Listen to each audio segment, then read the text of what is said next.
Dude,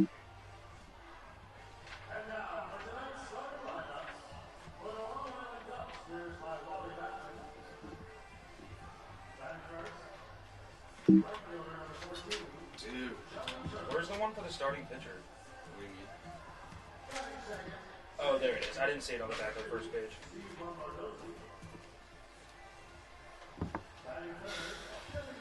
Oh. You want fucking...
This is Sam Burton, and you're listening to the Hometown Real Estate Broadcast Network.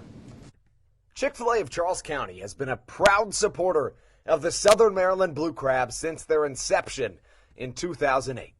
For years, they have sponsored the Southern Maryland Blue Crabs, America's prisoners of war and missing in action.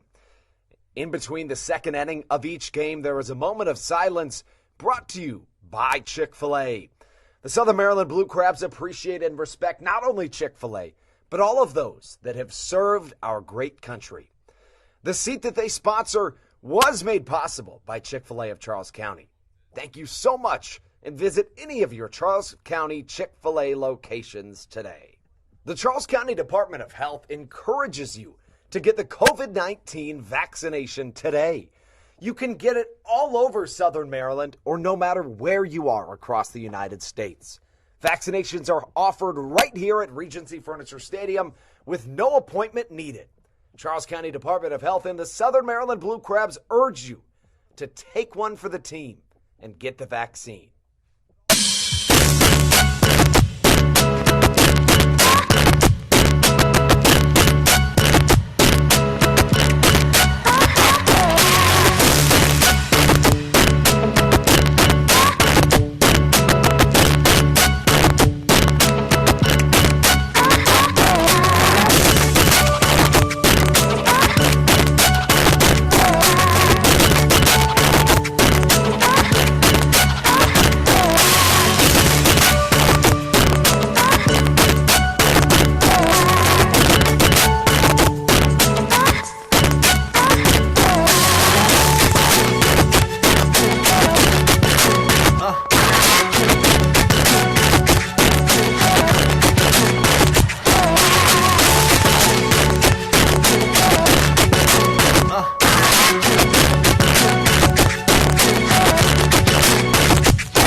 This is Will Decker, and you're listening to the Hometown Real Estate Broadcast Network. Hello and welcome inside Regency Furniture Stadium. Andrew Banster alongside Stevie Bowen as we take you through tonight's rendition of the Hometown Real Estate Broadcast Network right here from the Baynet Press Box. Charles County, Maryland, the site for tonight's contest as the Southern Maryland Blue Crabs play host to their Northern Division rivals, the Long Island Ducks.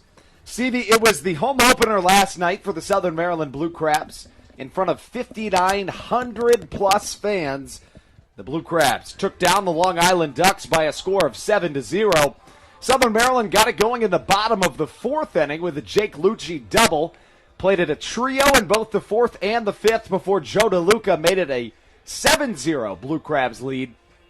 In the bottom of the seventh, while the offense was good, Darryl Thompson was even better.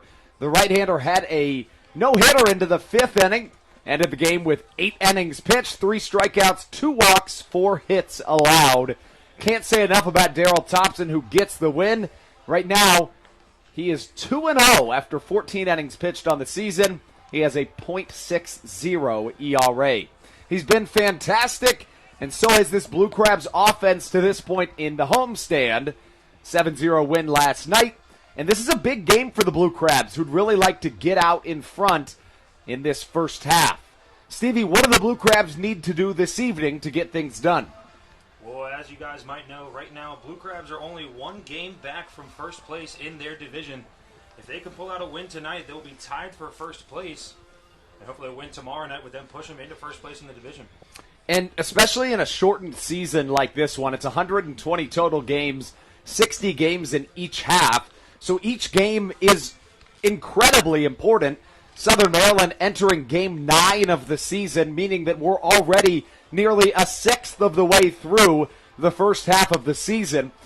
If you aren't familiar with how the Atlantic League playoff structure works, the way that it works is the winner of each division in each half goes to the playoffs. So the Northern Division winner in the first half faces off against the Northern Division winner in the second half, generally. This year it's a little bit different. It is my understanding there's just 1 playoff spot for each division this season, but each half is still incredibly important as Stan Clyburn comes up to home plate, exchanges lineup cards with hitting coach / sometimes designated hitter tonight out of the lineup, Lou Ford, as the Blue Crabs take the field. Let's give you the starting lineups for tonight's game right here on the Hometown Real Estate Broadcast Network. The Long Island Ducks lead off with their right fielder, number 14, Johnny Turbo. Batting second, the second baseman, number 2, Steve Lombardozzi. Batting third, the designated hitter, number 33, Hector Sanchez. In the cleanup spot, the first baseman, number 26, Brock Stassi. Batting fifth, the shortstop, number 9, Ryan Jackson. Batting sixth, the center fielder, number 29, Daniel Fields. Batting seventh, the catcher, number 24, Sal Giardina. Batting eighth, the center fielder, number 17, Clint Freeman. And batting ninth, the third baseman, number 25, Jesse Berardi. On the mound for the Long Island Ducks, it's number 5, a right-hander, Joe Iorio, who pitched extremely well against the Blue Crabs last year, I should say in 2019. In just under 30 innings of work, he allowed just a handful of runs. He was truly spectacular in those contests, so he's had the Blue Crabs number. A lot of new faces in this lineup, though, and a lot of left-handed batters comparatively to 2019. You really want to see guys like Dario Pisano, guys like Kent Blackstone step up in a contest like this. Even Jake Lucci, Joe DeLuca, another guy that bats from the left-handed side. So a good handful of Blue Crabs that are going to present somewhat of a challenge to Joe Iorio. Give me an X factor in tonight's game, Stevie. Who's one Blue Crabs batter that you really think needs to get things going this evening? Well, Andrew, we were talking yesterday after the game against the Ducks, that big 7-0 win. It's kind of hard to choose in hitting MVP of that game because David Harris had himself a great game, 2 for 4 on the night, 3 for 4 on the night. Kent Blackstone came up with a huge double. He went 2 for 4 as well. But so far this season, I think Kent Blackstone's the guy at the plate. You know, he's a solid number 2 guy. Collier hasn't really been picking it up a lot at the plate. As we know, he has a load of strikeouts this year. But Blackstone seems the perfect number 2 leadoff guy for this team, and I think he's shown that so far this season.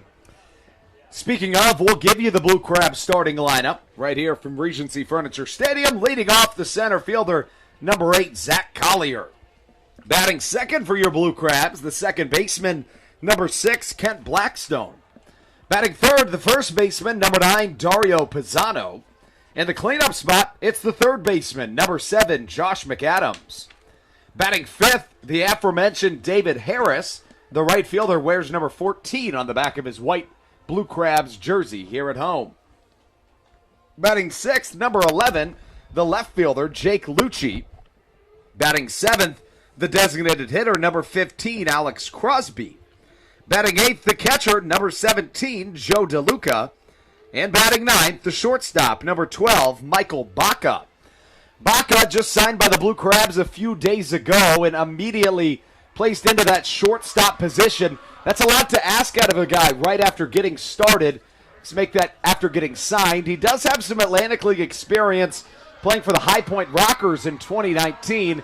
Should be interesting to see how he comes into this challenge, because it really is a challenge going against a team with nearly double digits MLB veterans as a guy with not a ton of professional experience under his belt. If you're Stan Clyburn, Stevie, what are you telling Michael Baca before he goes and takes the field?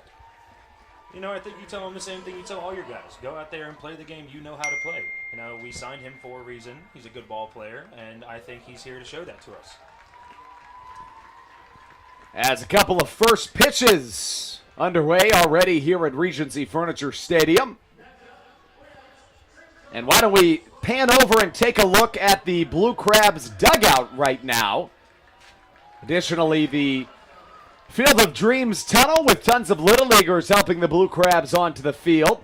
After another first pitch, Pinch says strike number 3.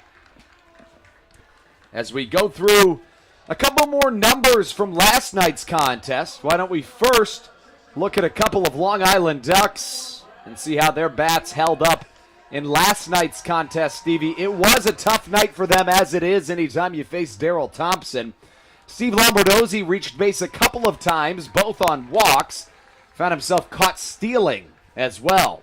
In 2019 versus the Blue Crabs, Lombardozzi fared awfully well, hitting .351. Not his best start to this contest. Make that to this season. We mentioned Joe Iorio and his success against the Blue Crabs.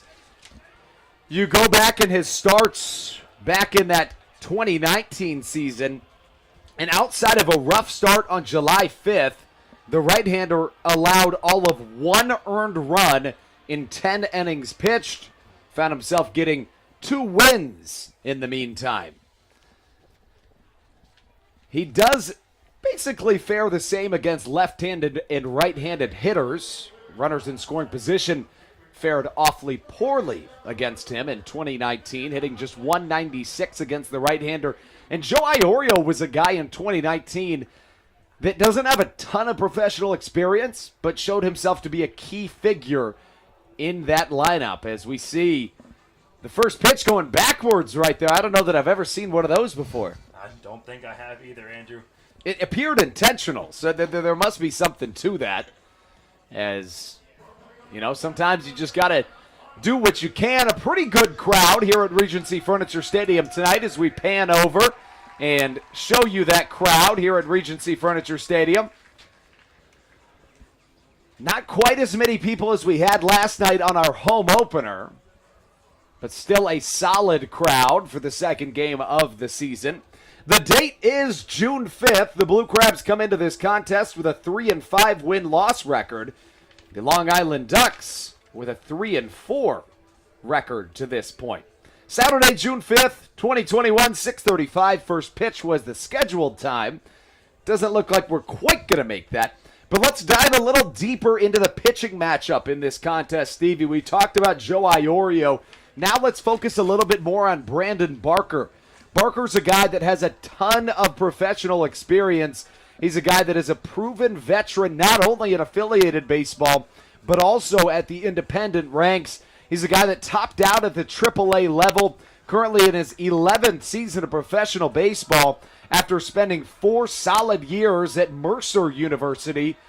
He played very well at Mercer, found himself playing so well and being such an experienced veteran that by his second professional season, he was already at the AAA level. As your Blue Crabs take the field, Stevie and I will shut off our mics, but we're going to let you hear the national anthem right here on the Hometown Real Estate Broadcast Network.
Stevie, some well-deserved loud cheers for tonight's national anthem performer. Met with some technical difficulties, went right through it. And honestly, Stevie, first off, I would be terrible at singing the national anthem, but especially under kind of stressful circumstances like that, that was pretty incredible. I was thinking maybe we might get one of those situations where the whole crowd steps in and helps sing. Yeah, not in this case. But no, absolutely fantastic job after learning that the microphone was dead right after she started singing the first time. That has to be rough to hear. Yeah. Nonetheless, we keep going right here on the Hometown Real Estate Broadcast Network. Live from the Bayonet Press Box, Andrew Banstra alongside Stevie Bowen as we continue to break down tonight's matchup. Prior to the national anthem, we were discussing this pitching matchup in particular. Let's pick up where we left off with Brandon Barker. We mentioned in just his second season of professional baseball, after being drafted by the Atlanta Braves, he found himself in AAA, where he had quite the good season, split between the high A, low A, and AAA level. He went 12-10 with a 3.25 ERA and a whip of 1.248. He's a guy in 2017 that played just right up the road as a member of the Bowie Bay Sox. That season, he went 7-5 with a 4.67 ERA. In 2018, he was a member of the Jacksonville Jumbo Shrimp, the Double-A affiliate of the Miami Marlins. Moved over to the independent ranks in 2018, playing for the Fargo Moorhead Redhawks of the American Association. Played in the Can-Am back in 2019, had a fantastic season, going 7-3 with a 3.39 ERA and over 100 innings pitched, had a 1.2 ERA. This season, so far for Southern Maryland, Brandon Barker 0-1 in just one appearance, coming against the West Virginia Power. He tossed 5 innings, allowing 5 hits, 2 runs, both of them earned, 1 walk and half a dozen strikeouts. Barker's got his work cut out for him in this contest. A high-powered Long Island Ducks offense that really was suffocated last night. They're going to be coming out looking for blood here early. Do you attack the zone if you're Brandon Barker? Honestly, if you're Brandon Barker, I think you do attack the zone there. Last night, a couple of those Ducks, even when they were making contact with the ball, they were getting good pieces of it. The couple hits that they did have were a couple doubles down the line. Brandon Barker's a little bit of a different pitcher against Daryl Thompson. I think you try to do the same thing that happened with Daryl because Ducks seemed to be silenced last night. Yeah, and Daryl, as the pitching coach for this team, is a guy that kind of leads by example. You're expecting 5 or 6 innings out of Brandon Barker before turning to the bullpen. Expect a guy like Dalton Geeky to get some work tonight should the Blue Crabs be in either a lead or a close deficit come the middle of the contest. Barker kneels down on the mound, finds himself drawing something into the sand, saying a couple of words to himself, and we're off here on this June 5th evening. Pretty sunny day as it's gotten later in the night. It's gotten a little bit cooler. It was scorching hot earlier today. Oh my goodness, on my way to the stadium today, I had to ride full AC, windows all the way down, anything I could do to try to get some air going. It was hot in my car today. And Brandon Barker looking to keep any air out of this Long Island Ducks offense, continue to keep the gas on the pedal as Barker takes his place on the mound.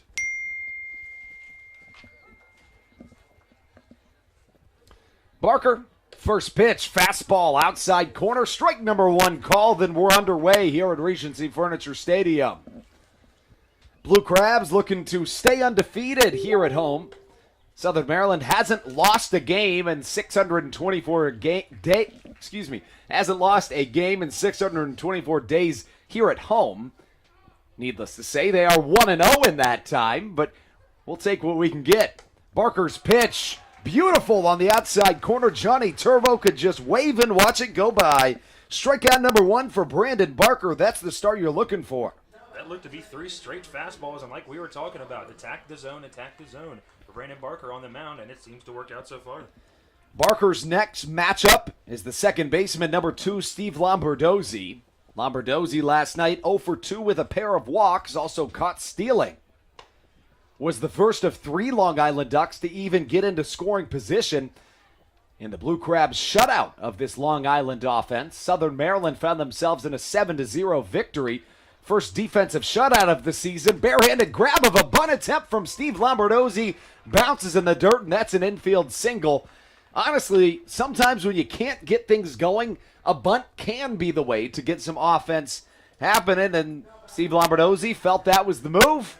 Did so. First hit of the evening. And that bunt right there was a pretty one. McAdams looked like he was playing a little bit back right behind the third base. And Lombardozzi just has enough speed to beat that out to first.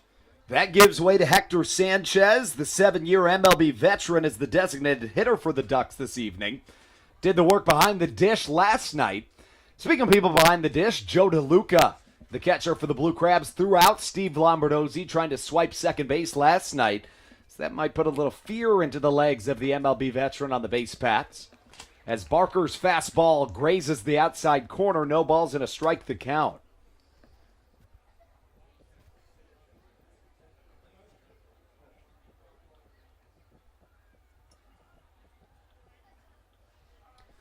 Pickoff moved to first, not in time. Lombardozzi with a very small lead over there at first. Like you were just saying, I think he's going to be a little more cautious now as he knows the arm of Joe DeLuca behind the plate. Setting the defensive alignment here for you at Regency Furniture Stadium after this pitch from Barker working out of the stretch. Fastball off the outside corner, swung on and missed. No balls and 2 strikes the count. From left to right in the outfield, Jake Lucci in left field. In center field, Zach Collier with David Harris in right field. Stevie, the outfield defensively for the Blue Crabs last night was magnificent.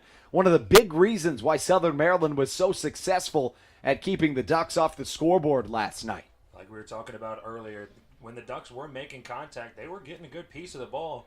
There was a couple hits that went to deep right center field, the farthest part of the stadium, and Zach Collier and David Harris were able to leg both of them out and make the play. Ball misses high and away. A ball and 2 strikes the count.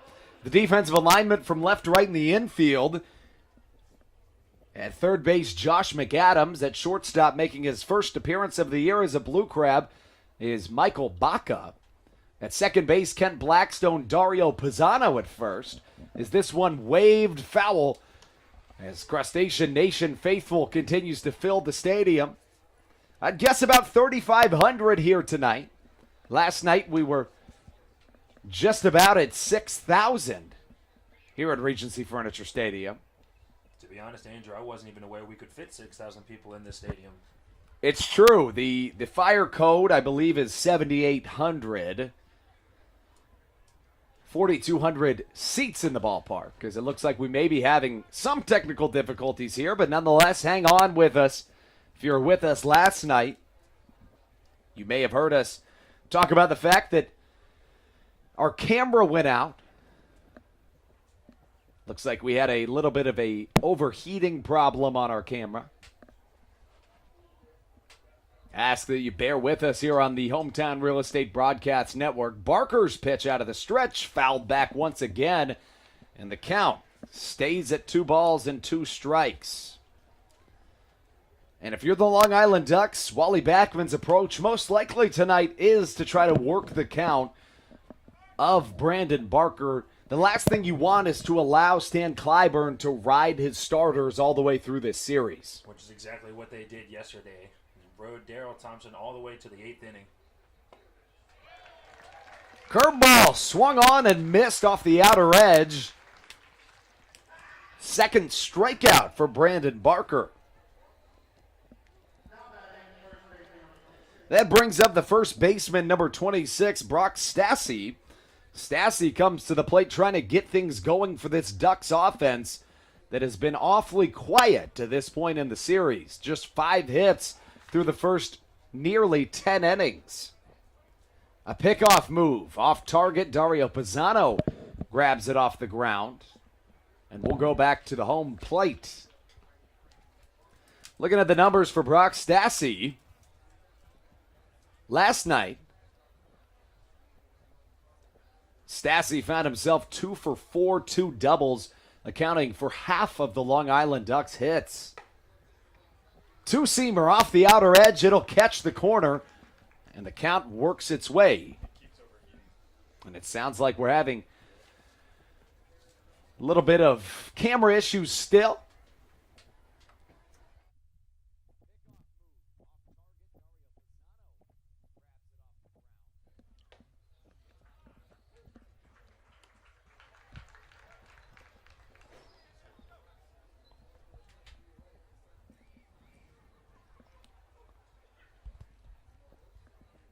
Stassi awaits in the left-handed batter's box. As again, we ask you to bear through any technical difficulties we may be experiencing.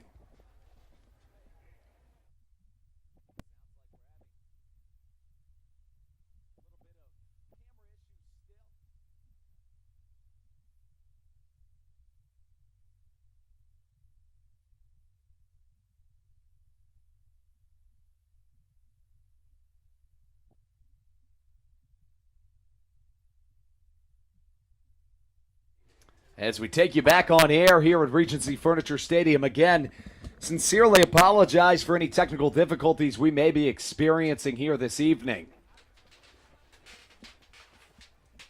Stassi awaiting the Barker pitch upstairs, swing and a miss. How about it? 3 outs, all of them strikeouts for Brandon Barker in this first frame. We'll take you into the bottom of the second, looking to get our technical difficulties solved. We ask that you stay with us here on the Hometown Real Estate Broadcast Network. This is Sam Burton, and you're listening to the Hometown Real Estate Broadcast Network. Chick-fil-A of Charles County has been a proud supporter of the Southern Maryland Blue Crabs since their inception in 2008. For years, they have sponsored the Southern Maryland Blue Crabs, America's prisoners of war and missing in action. In between the second inning of each game, there is a moment of silence brought to you by Chick-fil-A. The Southern Maryland Blue Crabs appreciate and respect not only Chick-fil-A, but all of those that have served our great country. The seat that they sponsor was made possible by Chick-fil-A of Charles County.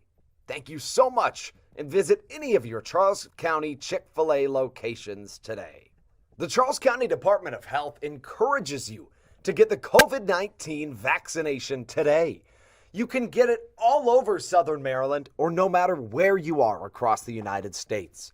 Vaccinations are offered right here at Regency Furniture Stadium with no appointment needed. Charles County Department of Health and the Southern Maryland Blue Crabs urge you to take one for the team and get the vaccine.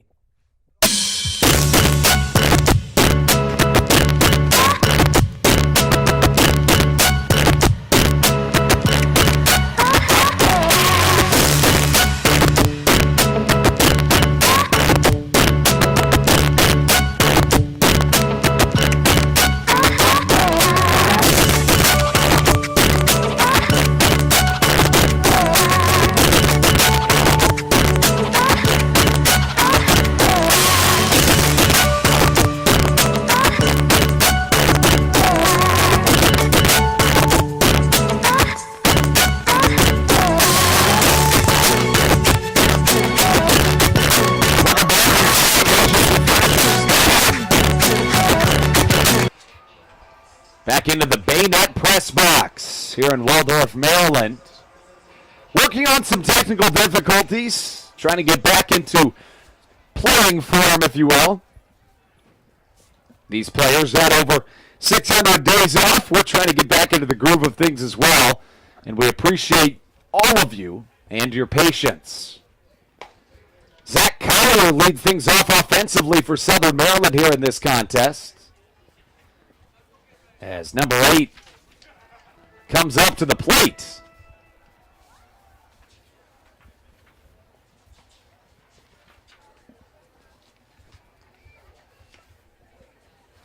Change up in the dirt. It's going to miss, and the count now to a ball and a strike. Zach Collier last night, 1 for 5 in the contest. Collier, native of Chino Hills, California.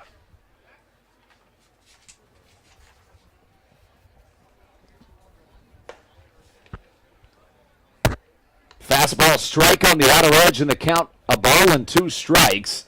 To Zach Collier, who's been a little bit hit or miss this year for the Southern Maryland Blue Crabs.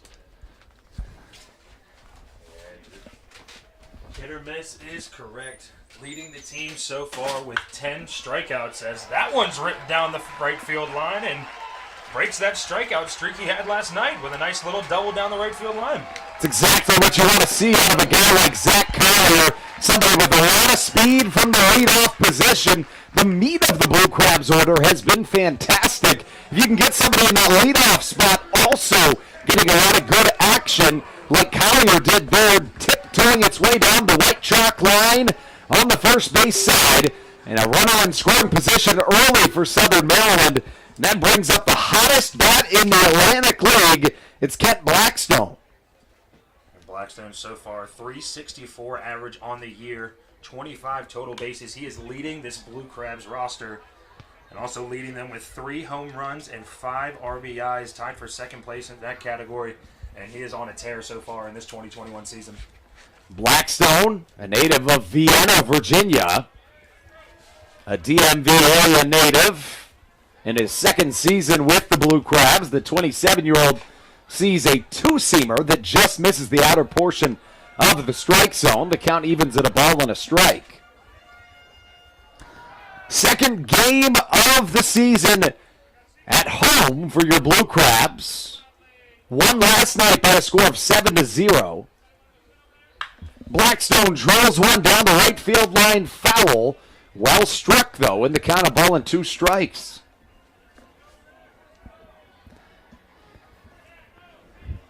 In the time I've been in Southern Maryland since 2018, Stevie, it's become evident that for whatever reason this Blue Crabs team is awfully successful when scoring first. And that's the theme really in all of baseball, no matter where you are. It's incredibly important to score first, try to strike first. But a strikeout to Kent Blackstone as he goes down swinging. One down will bring up Dario Pisano. As you're saying, generally that is how it should go. You score first, you should just carry that momentum and end up winning the game. But you see it oftentimes more with this Blue Crabs team. Dario Pisano, the 3-hole hitter for your Blue Crabs, wears number 9 on the back of his White Crabs jersey. He started the season on a torrid stretch, but has cooled down since. Seen the batting average dip south of 250. The left-handed hitter with an open stance, bat on the shoulder, awaiting the Iorio delivery. Zach Collier waits in scoring position. Pisano sees a fastball, just catch high and outside. No balls and a strike. Iorio seems to like that two-seamer. He's used it a lot and able to put it right on that outer half of the strike zone. Iorio is a guy that's very comfortable working out of the stretch. Certainly some relief experience in his career. Working very high in the strike zone throughout this Blue Crabs order that doesn't have a ton of power, but you're still walking into danger if you're going to live at the top of the strike zone. As you were saying earlier, that meat of the lineup is helping out a lot. Blackstone, Pisano, and McAdams. You put a ball high in the strike zone, you better be lucky if they don't catch a piece of it. Chopper up the middle. Can it get past Steve Robertson? No. Beautiful play, but in time. From a near Robertson, had a 360 barrel roll, trying to throw it over to first base, but Pisano's good speed beat out an infield single. That puts runners on the corners for Josh McAdams, the Blue Crabs cleanup hitter. I was taking a peek at McAdams in batting practice before this game today. This dude was putting him over the clubhouse there, over the wall in left center field. Hopefully he can get a piece of one this AB here and put the Blue Crabs up early. Looking at the numbers last night for Josh McAdams. Right after this pitch from Joe Iorio.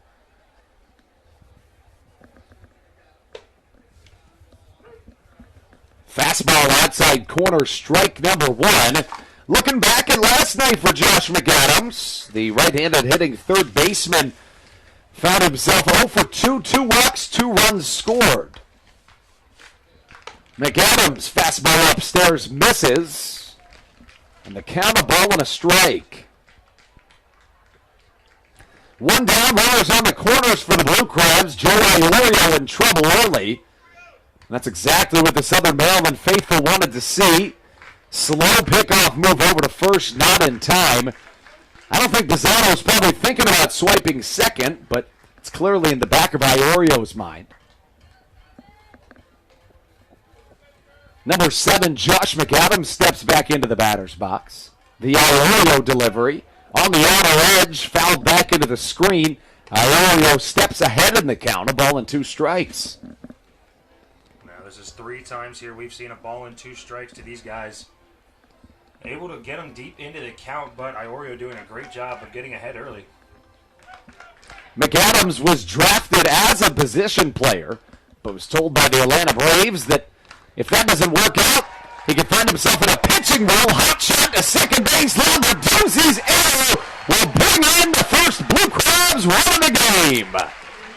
And if you're the Long Island Ducks, that right there is not what you needed. A beautiful tailor-made double play ball. Lombardozzi just had a tough time keeping the handle of it, and that gives the Crabs the first run of the game.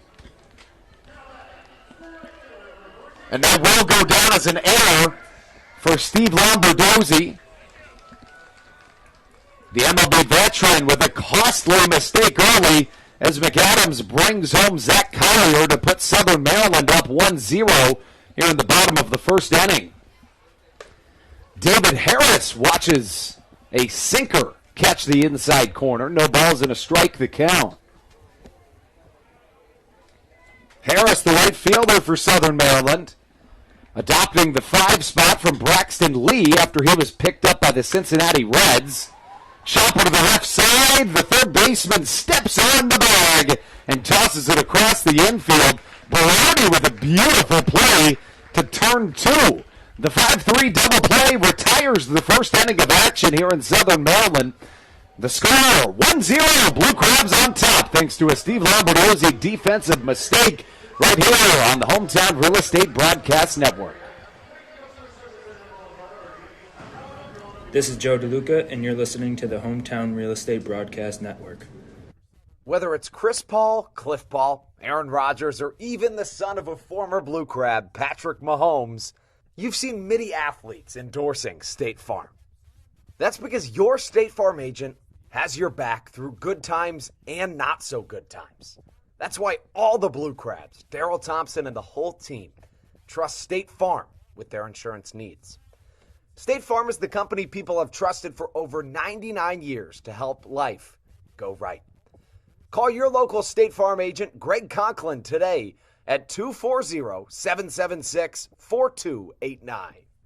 When you're in the market to buy or sell a home, call Tony McClure of Century 21 New Millennium and his Grand Slam team, the realtor of the Southern Maryland Blue Crabs since our first season in 2008. Tony and his team of preferred partners includes Tim Murphy of CNF Mortgage and Steve Scott of the Scott Law Group. Together, they will ensure that your real estate needs are nothing short of a grand slam. The quality service you will receive is Hall of Fame worthy. Put Tony's 41-plus years of experience to work for you. Call or text Tony today at 301-928-1280 for your personal grand slam experience. Go Blue Crabs.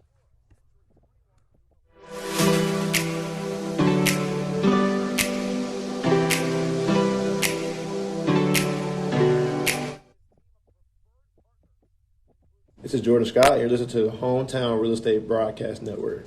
We welcome you back inside Regency Furniture Stadium. Andrew Banstra alongside my broadcast partner, Stevie Bowen, as we take you into the top of the second inning with a Blue Crabs 1-0 lead. Brandon Barker steps back onto the mound. The right-handed pitcher's first pitch of the second inning, a strike called to Ryan Jackson as the MLB veteran tries to change the tides after 3 strikeouts in the first inning for Brandon Barker. And if you're a Long Island team that's struggling to hit the ball, going out in the second game of the series and striking out the side, it's not exactly what Wally Backman was looking for. Not at all. We talked about it beforehand. If you're there, That's ball Michael. lined right at Michael Baca, but off the front of the glove, unable to make the play. Baca's first start as a Blue Crab.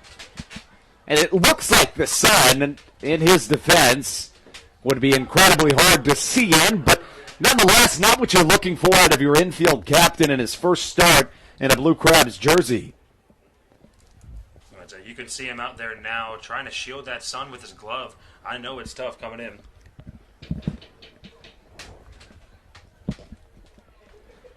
Daniel Fields steps back into the left-handed batter's box. Number 29 sees a strike called on the outside corner as the MLB veteran will now try to make something of what was Michael Baca's error out there at shortstop.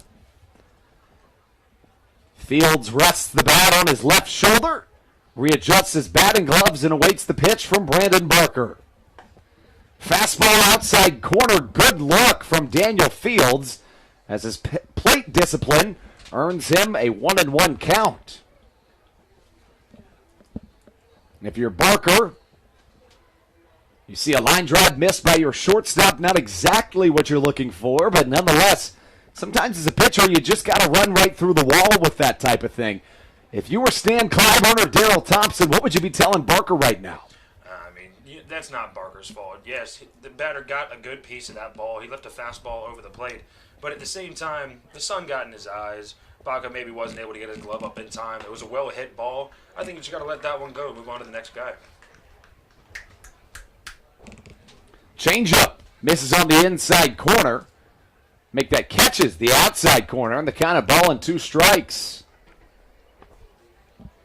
Fields waves the bat as we work through some technical difficulties here on the Hometown Real Estate Broadcast Network. A look to first. A throw to home. We find ourselves with a strikeout. How about 4 outs recorded from Brandon Barker and a quartet of strikeouts? Like we were saying, after that last batter letting that first runner on, you just got to go right back at him. And he did a great job bouncing back after giving up that hit. Daniel Fields gives way to Sal Giardina. The catcher wears number 24 on the back of his gray and green jersey. Another left-handed hitter, and a pickoff move to first, not in time. Barker not wanting Jackson to get too far off that first base. Giardina played third base last night for this Long Island Ducks squad. Finds himself moving behind the dish this evening. Ground ball to the 5.5 hole past the outstretched glove of Michael Baca. And back-to-back base runners will reach for the Long Island Ducks. Another play there. Baca was shaded towards the middle bag, trying to get ready for that double play. And a nice backside piece there by Giardina, able to find a hole in between him and McAdams at third. And Ryan Jackson officially did reach on an error. Our official score will record that as an error. So 1 hit as well as an error. Ryan Jackson at second with Sal Giardina at first. Barker has fared well to this point, finding himself having allowed 2 hits while striking out 4 batters. An error puts a runner in scoring position. A check swing makes it an 0-1 count. Up to the plate, Clint Freeman, who we saw pitching for the Long Island Ducks last night, mentioned that he is a 2-way hitter. Make that a 2-way player.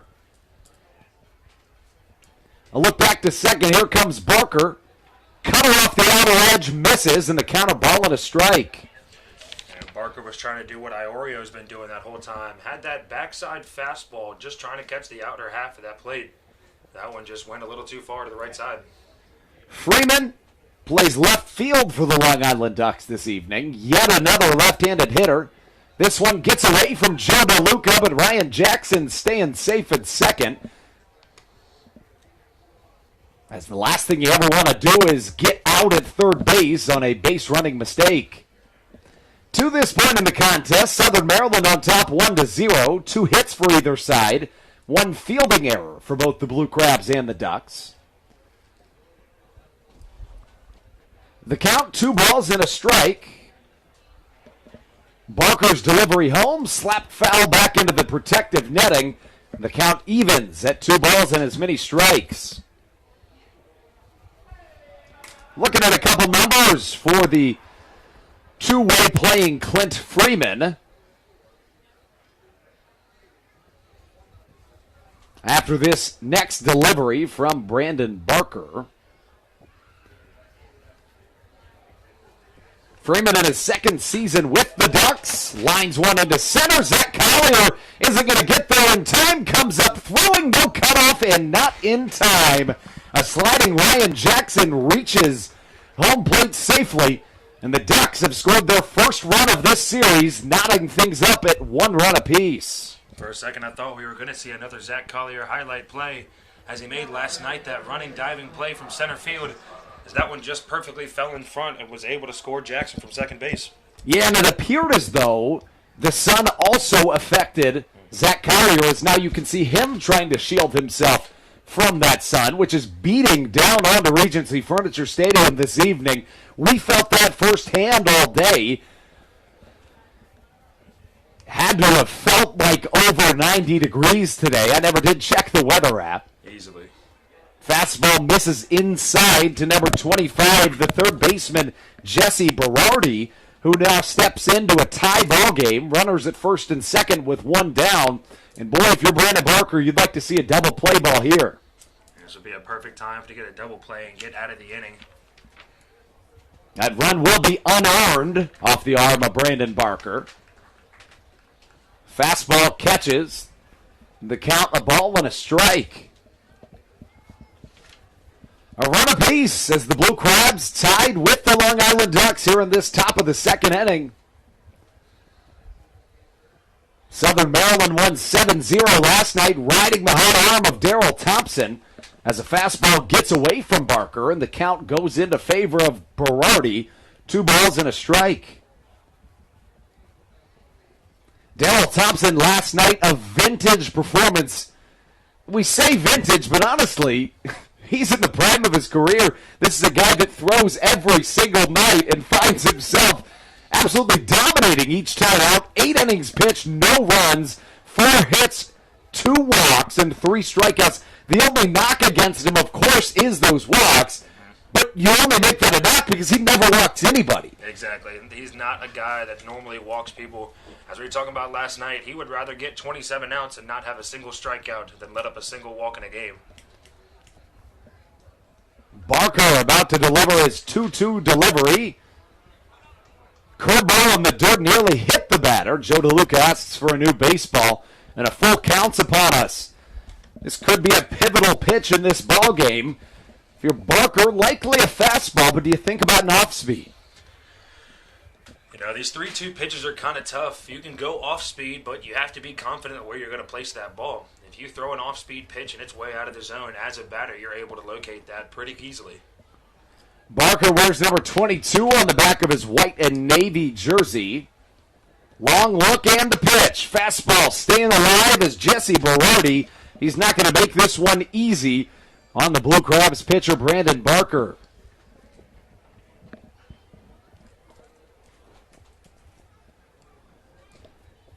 Barker, born in Panama City, Panama, grew up in Georgia and was eventually drafted by his hometown Braves. Made it up to AAA with both the Marlins and the Braves organization. Fastball upstairs, see you later. Strikeout number 5 for Brandon Barker, who has nearly matched what he did in 5 innings of work last time out. I'd say so far, besides giving up that one unearned run, this is a very stellar performance by Barker so far this game.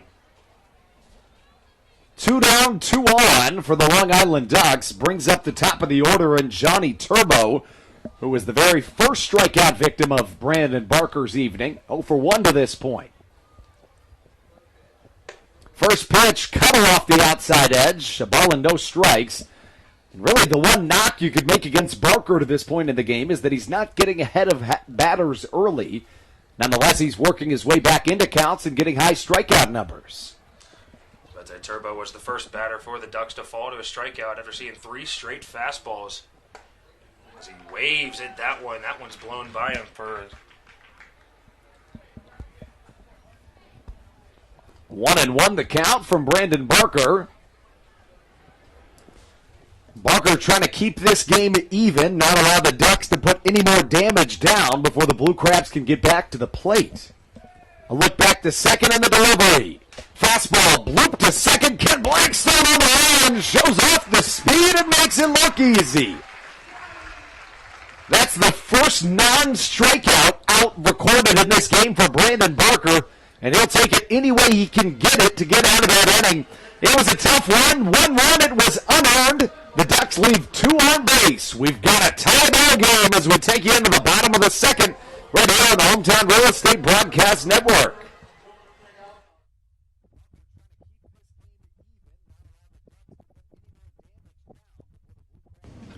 This is Austin Glorious, and you're listening to the Hometown Real Estate Broadcast Network. Through October of 2021, COVID-19 vaccinations are offered right here at Regency Furniture Stadium.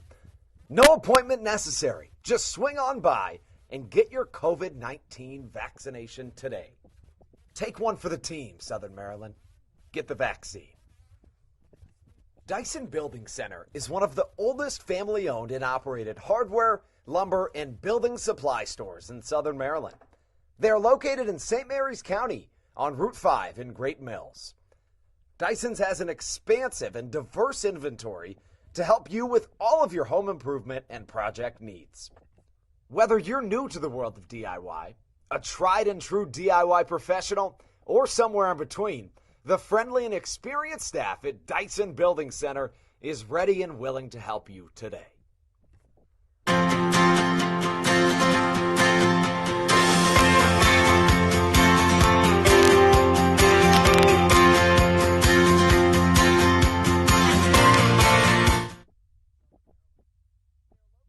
Vivens, and you're listening to the Hometown Real Estate Broadcast Network. Welcome back inside the Hometown Real Estate Broadcast Network, right here from Regency Furniture Stadium. Inside the Bayonet press box, Jake Lucci steps into the left-handed batter's box. He got things going for Southern Maryland last night in a much-needed double in the bottom of the fourth inning, and things never turned around since for this Blue Crabs offense that has really picked things up here in these last couple days. And if you're Southern Maryland, you just need more and more of that. Yeah, Lucci 1 for 3 last night. Ended up scoring after hitting that double with 2 RBIs. Really broke it open after a couple of walks, put 2 guys on for him. Lucci taps the plate, adjusts his elbow pad, and he'll await the Joe Iorio delivery. The pitch, and a bunt attempt right back up the middle. Sal Giardini snags it and fires a rocket off to first base. What a beautiful defensive play from the catcher. Iorio looked like he was going to try to take that ball, but he was called off by Giardini at the last minute. And that's the right play by the catcher. Catcher should have that ball 24/7. As that brings up Alex Crosby, the designated hitter, getting his first start at home this season. Iorio working out of the stretch. And a fastball right up the middle past the outstretched glove of Steve Lombardozzi. And the third Blue Crabs hit of the evening comes from Alex Crosby. Crosby didn't get to see him play last night, but first pitch swinging here, really aggressive right out the gate for him, and it seemed to work out as he gets that base hit into the right center field.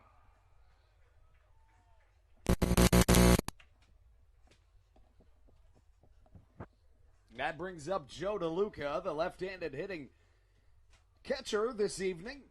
Finds himself in his first plate appearance. Boy, was he crucial last night for Southern Maryland. The switch-hitting catcher had 2 RBIs in the outing. Iorio shakes off Giardina. He likes what he sees now. Coming out of the stretch, the leg kick leads to a cutter that catches the outside corner. No balls and a strike the count. 1 down, 1 on for Southern Maryland as their catcher steps back into the box.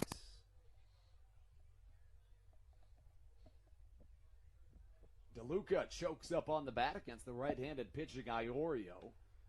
Fastball looked like he was a little off kilter, and that'll put things at 0-2. Looked like he was expecting a way faster fastball that time around.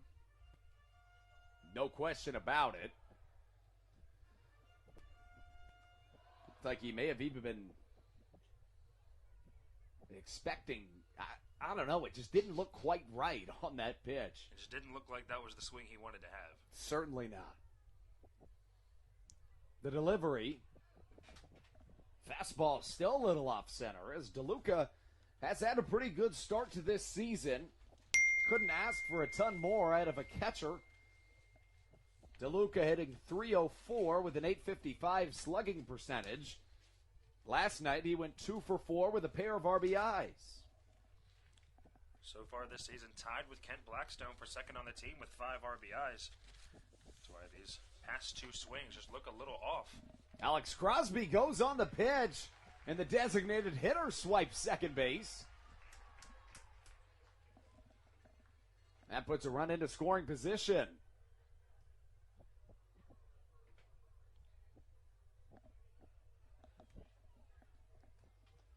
DeLuca is now set up to give the Blue Crabs the lead once again. The catcher wears number 17 on the back of the jersey.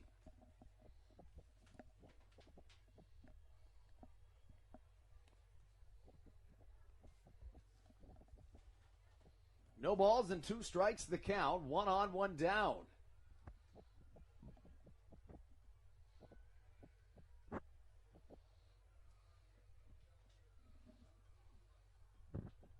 DeLuca awaiting the Iorio delivery. Pitch well struck to center, but looks like it will go right to Daniel Fields, who drifts off to his right. Crosby draws a throw, but will stay home at second. 2 down will bring up the 9-hole hitter, Michael Baca. We've seen Baca in the field so far. Had that mishap at shortstop with the sun in his eyes. Now it's time to see if the guy can hit. Baca steps into the right-handed batter's box for his first at-bat as a Blue Crab. Takes the number of Braxton Lee, who was just acquired by the Cincinnati Reds. Manning the shortstop position this evening is Baca. First pitch, cutter swinging on and missing. Way ahead of that one was Baca, as that first swing looked like Joe DeLuca's first swing, just way out in front of it.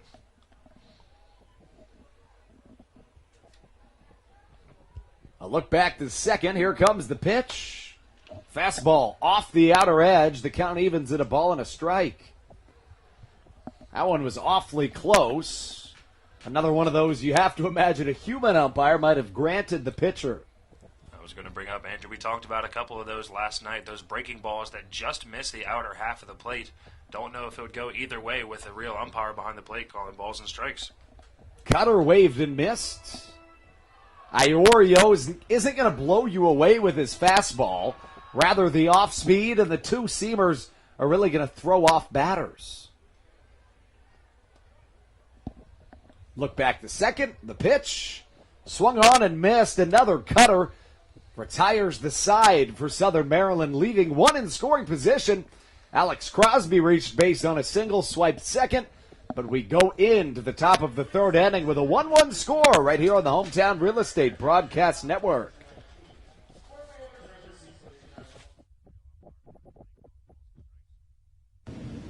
This is Will Decker, and you're listening to the Hometown Real Estate Broadcast Network. All Pawn is Southern Maryland's premier pawn shop and is the official pawn shop of the Southern Maryland Blue Crabs. Stop by and say hello today. They've been a part of the Southern Maryland community for 18 years. If you need some cash to hold you over, or if you're just doing some spring cleaning and want to clear some stuff out, please bring it by All Pawn and let them make you an offer. If you have broken jewelry or some that you just don't want anymore, please bring it by, and they'll pay you more than anyone in the Tri-County area. They're located on 301 in White Plains, just south of DeMar Road. Go Blue Crabs! Hey Blue Crabs fans, make sure to visit the All-American Steakhouse and Sports Theater at 35 St. Patrick's Drive, right here in Waldorf, for some great food with great friends. Their steaks are fresh, hand-cut, in-house daily, as well as many other fresh seafood, chicken, and beef options. They offer outdoor and indoor dining, available each and every day, along with the same great menu to go if you would like. Please visit them online at www.theallamericansteakhouse.com. That's www.theallamericansteakhouse.com. You can also visit them on Facebook or Instagram. They have daily specials that you just can't pass up. Thank you, Blue Crabs fans.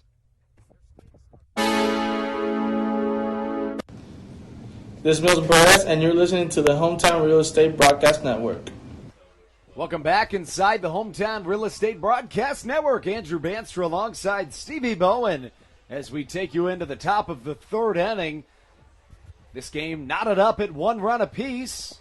Either team with a trio of hits as well as a fielding error.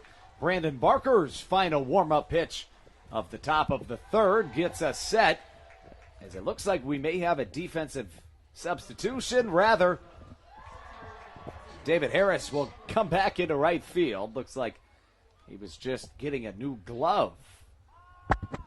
Steve Lombardozzi takes the left-handed batter's box to lead us off in the top of the 3rd. Brandon Barker, to this point, pitched awfully well. The only run he allowed was unearned. Sam Barker really really well so far, but through the first 6 batters that he's retired, 5 of them struck out. Really just dominating on the mound so far in this 1-1 matchup. Barker's pitch struck into right, and Steve Lombardozzi can't stay off the base paths against the Southern Maryland Blue Crabs. Doing well against his former team, which brings up another MLB veteran, the designated hitter, number 33, Hector Sanchez. Sanchez down on strikes in his last at-bat, but so far had a good at-bat. Drew out 7 pitches from Brandon Barker on the mound. Sanchez approaches into his left-handed batter's box, struck out his first time up.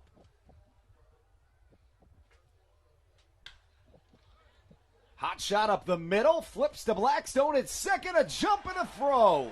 Dario Pisano finishes off the double play ball, and just like that, Brandon Barker finds himself with 2 down and none on. That is an absolute beautiful thing to see. After letting the first guy on with a base hit as a pitcher, that's exactly what you want. Just one more pitch in there, get them both off the base paths.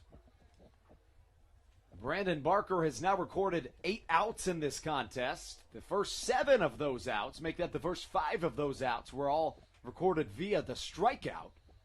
The most recent trio from a double play ball and a ground out. Brock Stassi, the cleanup hitter and the first baseman, steps into the left-handed batter's box. Yet another strikeout victim his first time up. This one well hit to center. Zach Collier having a hard time reading it. Comes right under it and secures it in the back of his web. The Blue Crabs with a solid top of the 3rd inning defensively. Take you into the bottom of the 3rd right after this break on the Hometown Real Estate Broadcast Network.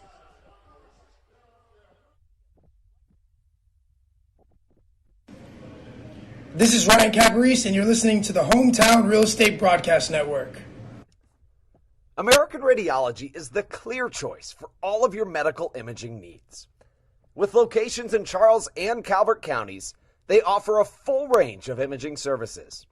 Some of their latest innovations included 3D mammography and wide-open MRIs for our claustrophobic patients.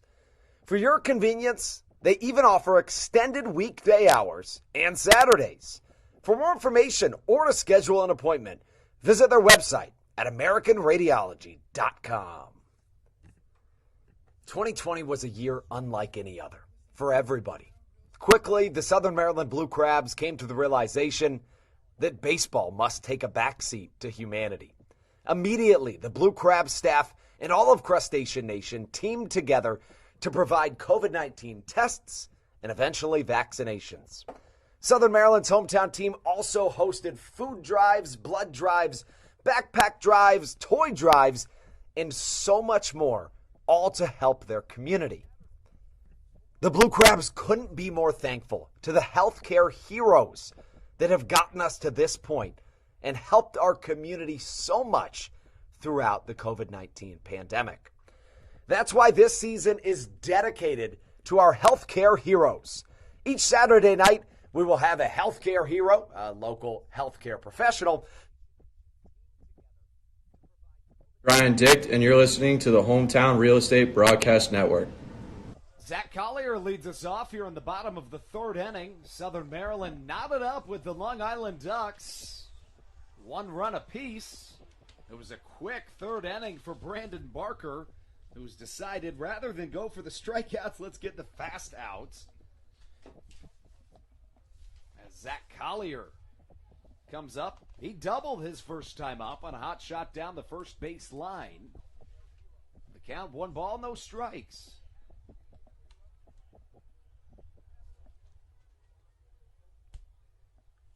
The rock, the fire from Joe Iorio, fastball upstairs, and boy, I'll tell you, Stevie, he's got to bring that ball down, or else a Blue Crab might put one over the fence. Interesting note about that. We have now played well over 10 innings of baseball at Regency Furniture Stadium this season. Still haven't seen a homer. Southern Maryland hit 7 home runs in their first 2 games this season. I mean, the layout of this field, Andrew, it is not a lefty's ballpark. As you can see, right center field way farther back, and then left center field As you know, with our Blue Crabs lineup, it's mostly lefties. It's kind of hard for them to get it out of here. You got a couple guys like Joe DeLuca from the right side that can put it out with ease. Just waiting for that first one. Iorio catches the outside corner. The count, 3 balls and a strike. Glances into his catcher, Giardina. Here comes the pitch. Straight up in the air, looks like the shortstop, Ryan Jackson, comes under it. Puts it away for out number 1.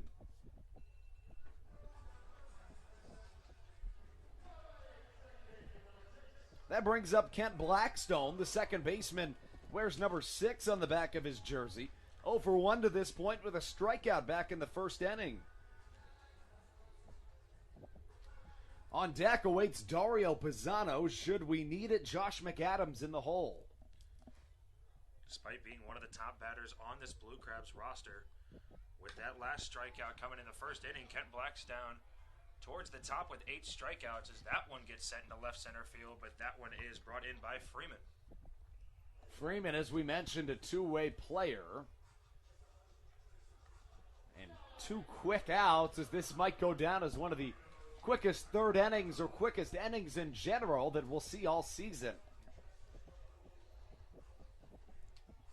That gives way to Dario Pisano, the Massachusetts native.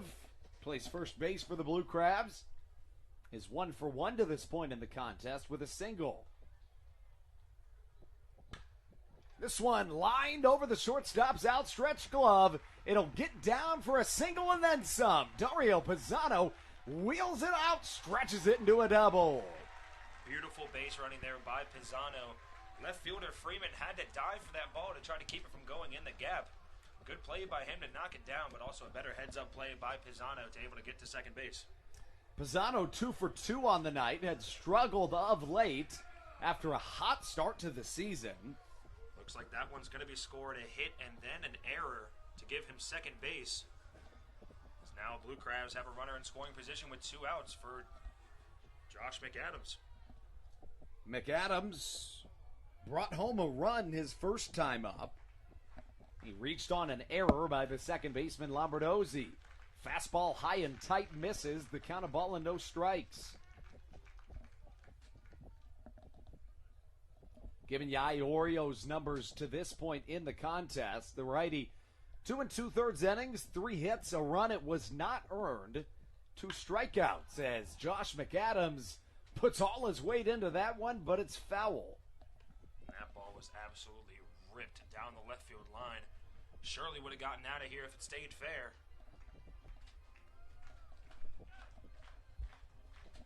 Reminiscent of Corey Vaughn, a guy that would very often rope foul balls to the left side.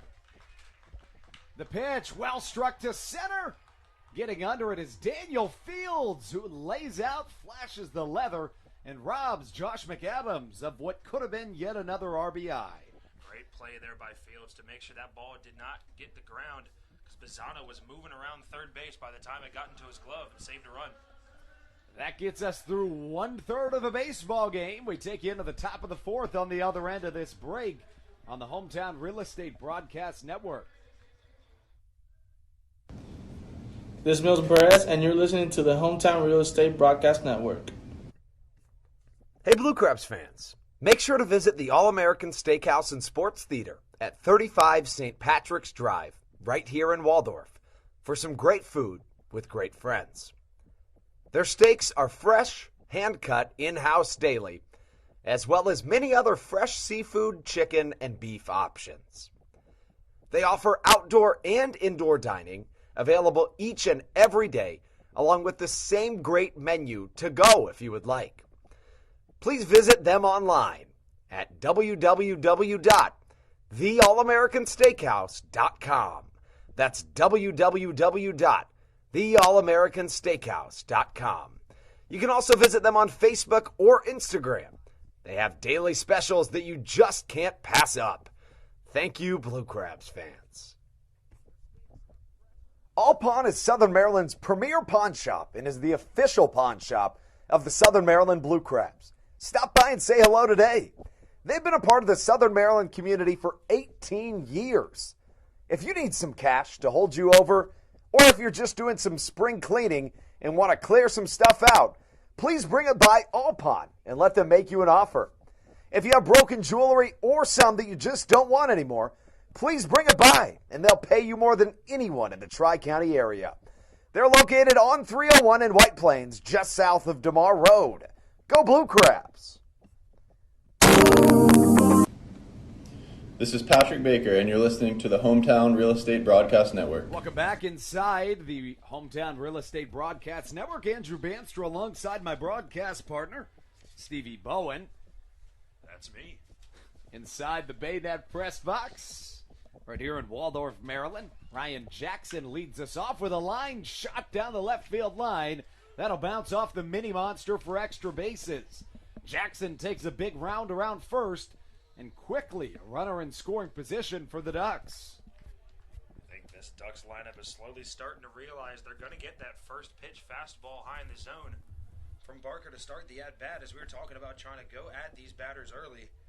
A nice job by Ryan Jackson, able to turn on that first pitch and get himself in a scoring position with no outs. That brings up the center fielder, number 29, Daniel Fields. Fields, an MLB veteran, played for the Detroit Tigers. Struck out his first time up, one of 5 strikeout victims. Brandon Barker's this evening. A look back to second, line drive, make that a ground ball to the first base side. Pisano takes it himself, steps on first base. One down, but a runner just 90 feet away from giving the Ducks their first lead of this series. That's really what you're looking for with no outs here and a runner in scoring position. Get a ball over to the right side, whether you just slap at it or somehow get it over. You're able to put that runner even closer to home plate with only one out. Interesting decision of Stan Clyburns here. You're going to bring the infield in. You don't see that all that often in professional baseball anymore. You used to see it basically always in a situation like this. As Sal Giardina hit by a Brandon Barker pitch, but to be honest with you, Stevie, that's not the worst thing in the world for Brandon Barker. That's not a terrible thing, because now with one out in the inning, you set yourself up for a potential double play, and you get out of it without letting up a run.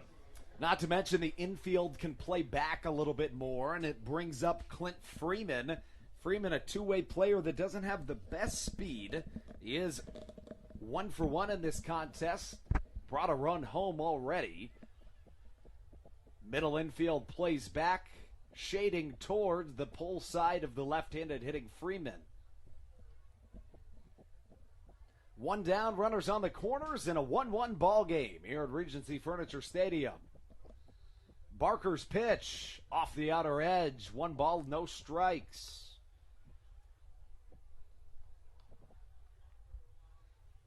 Setting the defensive alignment for Southern Maryland from left to right in the outfield, Jake Lucci, Zach Collier, and David Harris.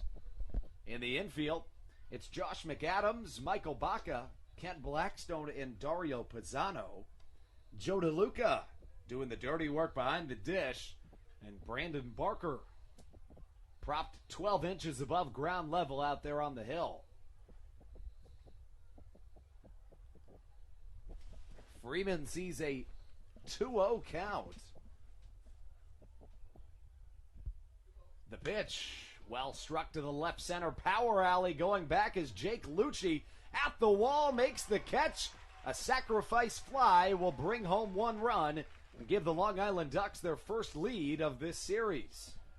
It looked off the bat like we were going to see our first home run here at Regency Furniture Stadium, but nice job by Jake Lucci, getting all the way out to where that mini monster in left field meets the shorter fence and able to grab that ball in there for the second out. With 1 on and 2 down, that brings up the third baseman, Jesse Berardi. Berardi 0 for 1 with a strikeout. It was the second out of the second inning. After Brandon Barker's first 5 outs were strikeouts, hasn't recorded one since. Curveball swung on and missed, 0-1. Berardi in his first at-bat able to draw Barker out for 7 pitches.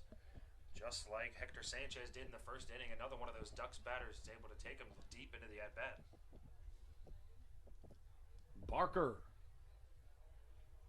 Gloves at waist level.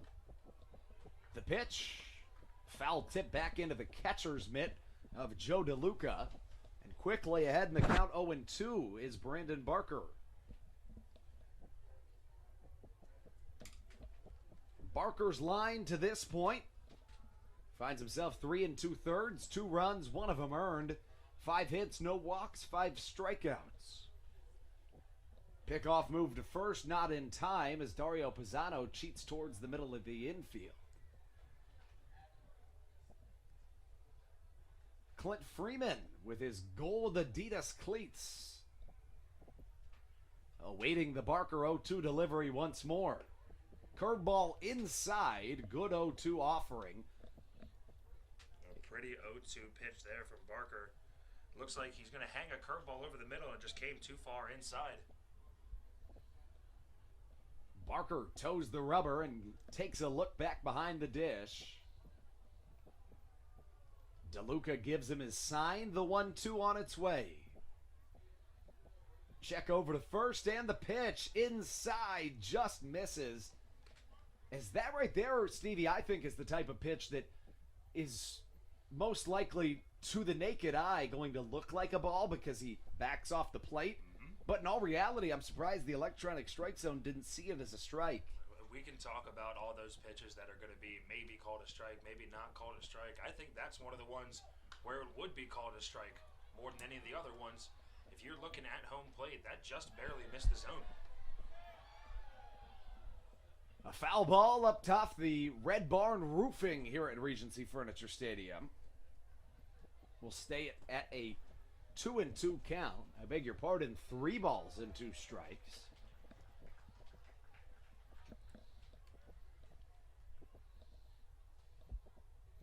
Barker, the pitch, runner goes on it. And it appears as though it was indeed a 2-2 count. Now we're full. Jesse Berardi knew. Barker takes a moment off the mound as now yet another runner in scoring position.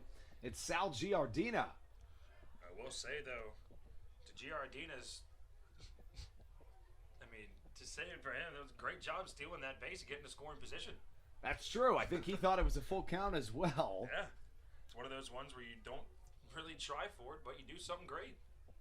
You'll take whatever you can get, especially as a catcher. You don't get too many chances to steal a base. Barker's pitch just inside, and that is ball 4, putting 2 runners on for Brandon Barker. And some action brewing in the Blue Crabs bullpen. Very light action. It looks like Carlos Diaz just stepped off the bench alongside Mike Devine. Wouldn't expect any action from Devine considering his role as a starter. Maybe helping Diaz warm in the pen. Light stretching going down the left field line in the Blue Crabs bullpen as Brandon Barker's first pitch to Johnny Turbo catches the outside corner. No balls and a strike. The Ducks plated their second run of the inning, make that of the game, here in this top of the 4th, giving them their first lead of this entire series. Took them 11 innings to get there. Fastball off the outer edge, and the robotic umpires are really squeezing Brandon Barker right now. Very narrow strike zone today. You know, that's kind of the whole goal of the electronic strike zone, of course, to not squeeze, but it's a little bit of an illusion, an optical illusion sometimes, right? Because what we perceive as the strike zone is not always necessarily indeed the case. It is not, no. Barker misses off the outer edge. 2 balls and a strike the count. Top of the 4th action. Panama City, Panama native Brandon Barker on the mound. Reached as high as AAA with the Marlins, Orioles, and Braves. The pitch. Inside, strike number 3. Make that strike number 2, I beg your pardon. 2-2 the count from number 22, Brandon Barker. And Turbo came after that ball very aggressively. Just swung right through it. Keeping the wrists loose in the right-handed batter's box is Johnny Turbo. Barker a quick look back to second in the delivery. Gets a piece of it, but sends it into the parking lot. Turbo 0 for 2 on the day so far with that strikeout back in the first. And that nice play by Kent Blackstone in shallow right field that ended the second inning. He's looking to get on base here and potentially bring Giardino around from second base. Barker a long look into his catcher Joe DeLuca and the delivery. Slider off the outer edge, and we run the count full at 3 balls and 2 strikes. So the runners will be going on the pitch, which means Giardina likely scores on a single. Furthermore, at first, you're probably going to steal off an extra base hit. Chopper to the left side. Michael Baca's got his work cut out for him. Comes up throwing. The throw is high. Pulls Dario Pisano off the bag. That likely goes down as an E6. Meaning either team would have a pair of errors to this point.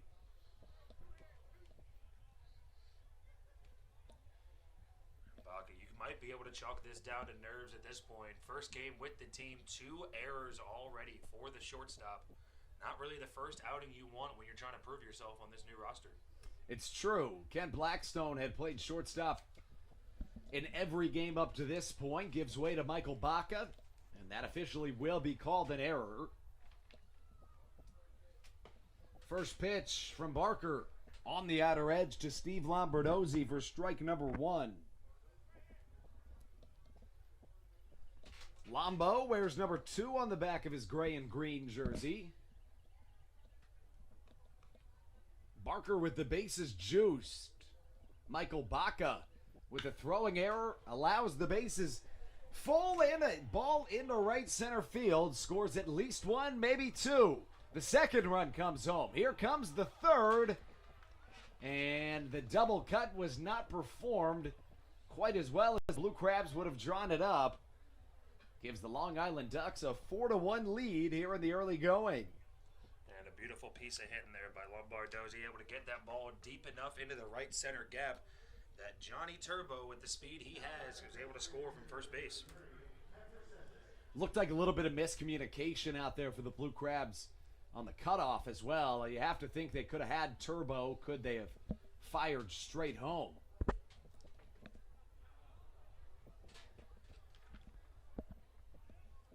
Up to the bat is Hector Sanchez. The switch-hitting catcher gets his third hack at Brandon Barker. A line shot into center. Shouldn't be a problem for Zach Collier. Gloves it for out number 3. But not before some real damage can be done to Brandon Barker. Barker now 4 innings pitched. 6 hits, 5 runs, 3 earned. A walk and 5 strikeouts as the Long Island Ducks play a quartet of runs here in the top of the 4th inning. 5-1 the score. The Ducks on top of the Blue Crabs as we take you into the bottom of the 4th here on the Blue Crabs Broadcast Network.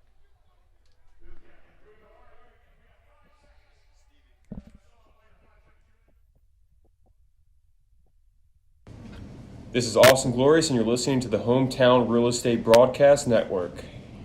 Through October of 2021, COVID-19 vaccinations are offered right here at Regency Furniture Stadium. No appointment necessary. Just swing on by and get your COVID-19 vaccination today. Take one for the team, Southern Maryland. Get the vaccine. Dyson Building Center is one of the oldest family-owned and operated hardware, lumber, and building supply stores in Southern Maryland. They are located in St. Mary's County on Route 5 in Great Mills. Dyson's has an expansive and diverse inventory to help you with all of your home improvement and project needs. Whether you're new to the world of DIY, a tried and true DIY professional, or somewhere in between, the friendly and experienced staff at Dyson Building Center is ready and willing to help you today. This is Blake Bivens, and you're listening to the Hometown Real Estate Broadcast Network. Looks like some on-field promotions will delay the beginning of this bottom of the 4th. But the Blue Crabs try to scratch back up to the lead. Southern Maryland scored the first run of this contest back in the bottom of the first. The Ducks responded with one of their own in the second before the scoring seal was really broken open in the top of the fourth.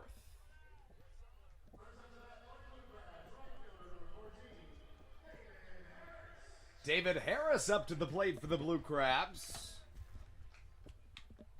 Desperately attempting to get something going for a Blue Crabs offense that needs to pick up its defense. David Harris grounded into a double play to end the bottom of the first inning.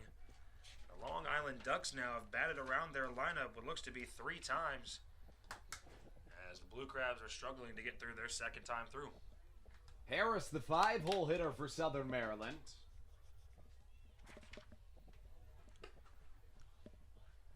As this changeup misses upstairs. The count 1 ball and as many strikes here in the bottom of the fourth. 5-1 the score. The Ducks on top of your hometown team. As finally the shade covers the entire playing field here at Regency Furniture Stadium. Harris slow to get out of the box, which gives the third baseman Jesse Berardi plenty of time to retire Harris at first base. 1 down here in this bottom of the fourth inning.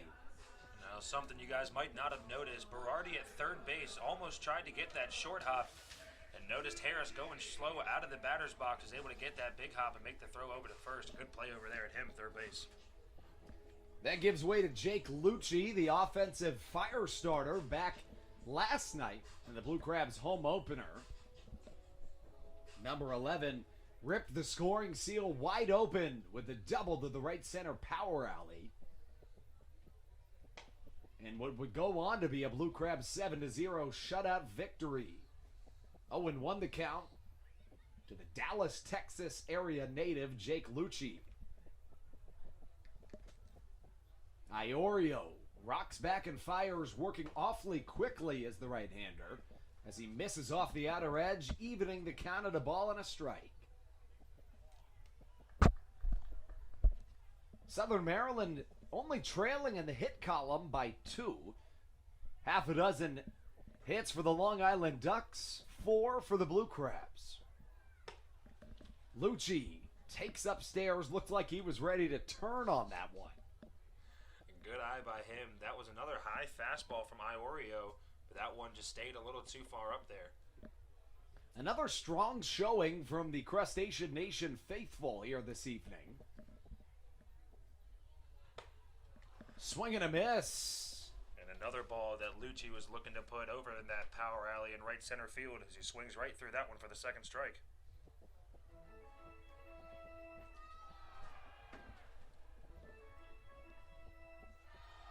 As we allow you to hear the sounds of Regency Furniture Stadium, Ron Lord leading the charge chant. 3 balls and a strike. Lucci swings over a fastball. And I believe as though the manual scoreboard had it wrong, as did I. Early season flaws lead to strikeouts as Alex Crosby approaches home plate. Crosby, one of 4 Blue Crabs to reach base via the hit to this point in the contest. Singled up the middle, later stole second base. Now comes up with none on and 2 down in the bottom of the fourth. Crosby stays hot. Liner to the opposite field. Gets in front of Clint Freeman in left. And can Southern Maryland put together some 2-out magic? Another one of those Blue Crabs batters finding that first pitch fastball and able to turn on it and poke that one into left field for a base hit. Gives way to Joe DeLuca. The switch hitting catcher comes to face off against Joe Iorio for the second time in the evening. His first time around, he flew out to the center fielder, Daniel Fields.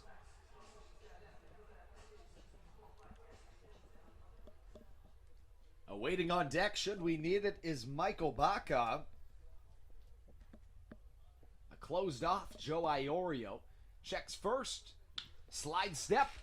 Ground ball to the right side. Plenty of time for Lombardozzi, who throws it away.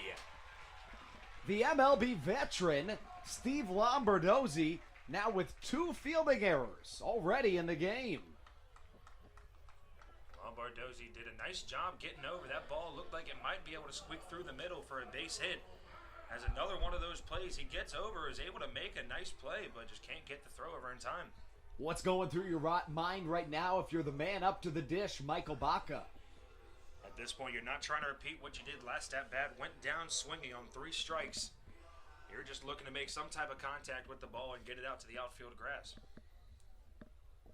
Baca steps into the right-handed batter's box. The pitch up the middle, but shouldn't be an issue. Wow, what a play by the shortstop.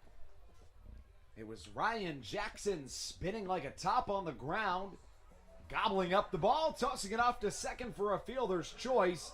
Southern Maryland strands a pair on the corners, putting us into the top of the 5th inning. The Blue Crabs trailing the Long Island Ducks by a score of 5-1 right here on the Hometown Real Estate Broadcast Network.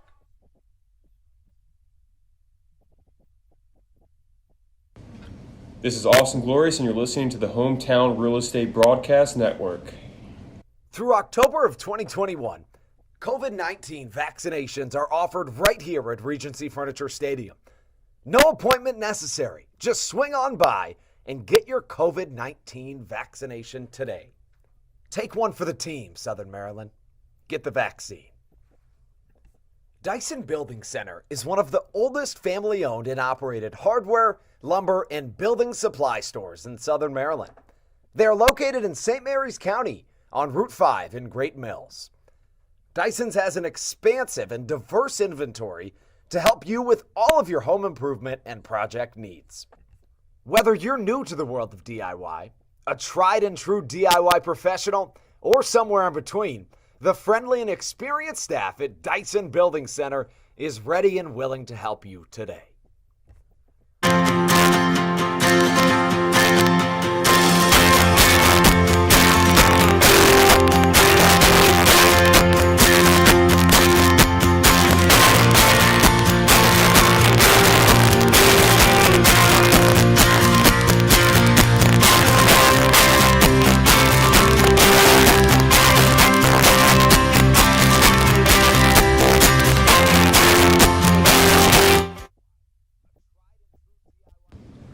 This is Blake Bivens, and you're listening to the Hometown Real Estate Broadcast Network. Inside Regency Furniture Stadium, Andrew Banster alongside my broadcast partner Stevie Bowen as we take you into the top of the 5th inning of action.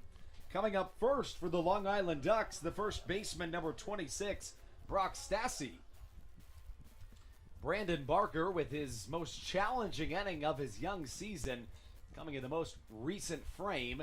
An error led to a quartet of Ducks runs, giving them a 5-1 lead.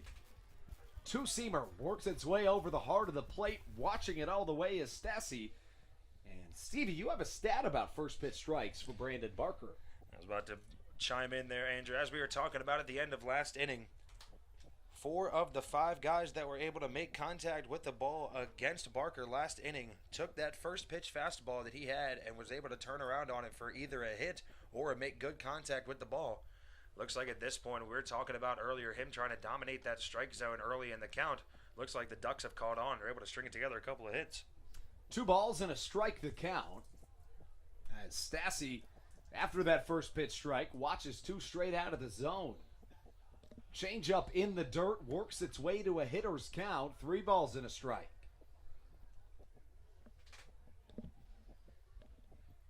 Barker steps off the mound and collects himself. Glove at the chest. Rocks back, fires in the pitch. Bouncing in the dirt off the plate. First pitch strike leads to 4 straight balls. As Joe DeLuca looks out over his field. Looked like Brandon Barker was kind of rotating his shoulder a little bit after that pitch, trying to loosen it up. Potentially some arm pain.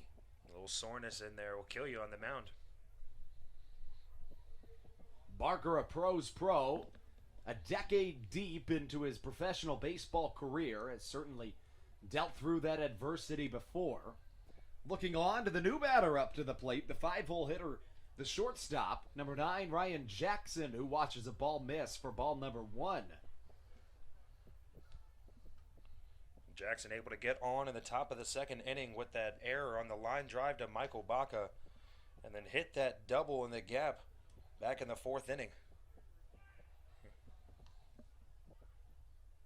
The pitch from Barker. Well struck to the left side. Shouldn't be a problem for Jake Lucci. Not even nearing the warning track as Lucci's first out recorded of the contest. Records out number 1. That brings up the MLB veteran Daniel Fields. Fields, the center fielder for this Long Island Ducks squad. You think he's related to Justin Fields? It's a good question. I wouldn't think so, simply because in terms of a sibling relation, Daniel Fields is much older than Justin. Fair. Well struck to the right side, but again, shouldn't be a problem for the Blue Crabs right fielder. David Harris comes down with it, comes up throwing, showing off the cannon for out number 2.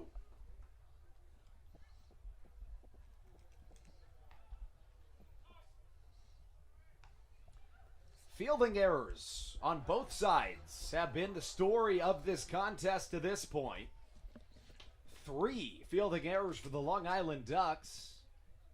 2 errors for the Blue Crabs have led to 5 total runs scored by this Long Island Ducks offense. 4 of which came back in the top of the 4th inning. Blake Bivens warning in the Blue Crabs bullpen.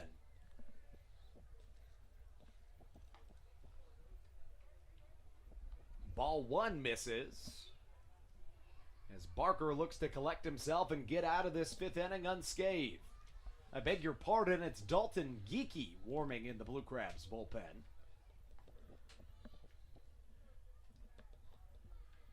Much like Brandon Barker, Geeky, a former Atlanta Braves prospect. Chopper to the right side, fouled.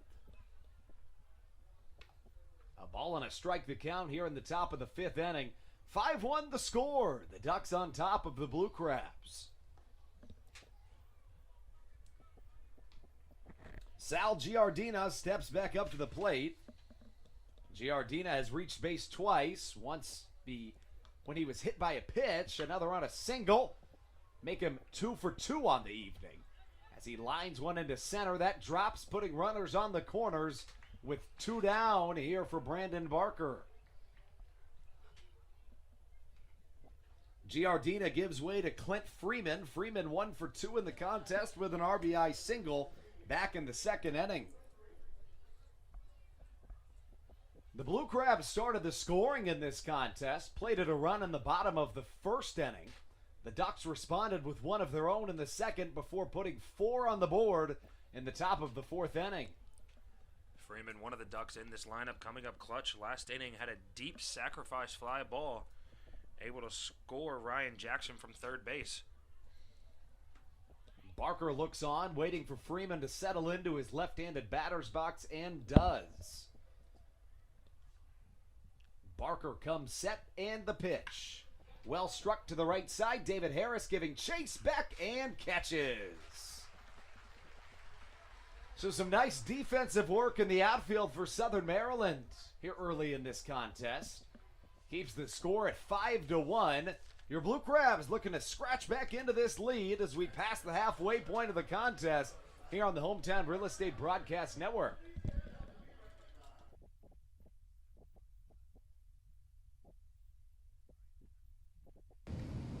This is Josh McAdams, and you're listening to the Hometown Real Estate Broadcast Network.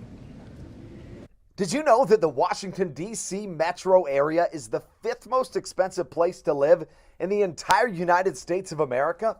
Sometimes finding affordable housing in this area can feel impossible. If you're struggling to find affordable housing, look no further than the Villages of St. Charles by Ross Properties. You can visit them online at villagesatstcharles.com for more information today. Villages of St. Charles, they'll have you safe at home. There's nothing quite like when the Blue Crabs retire the side. At Wealth Management Partners, they're on your side for your retirement planning needs. It's never too early to start planning your retirement. Talk to the experienced financial advisors of Wealth Management Partners located right here in Waldorf. Call them today at 301-885-0955.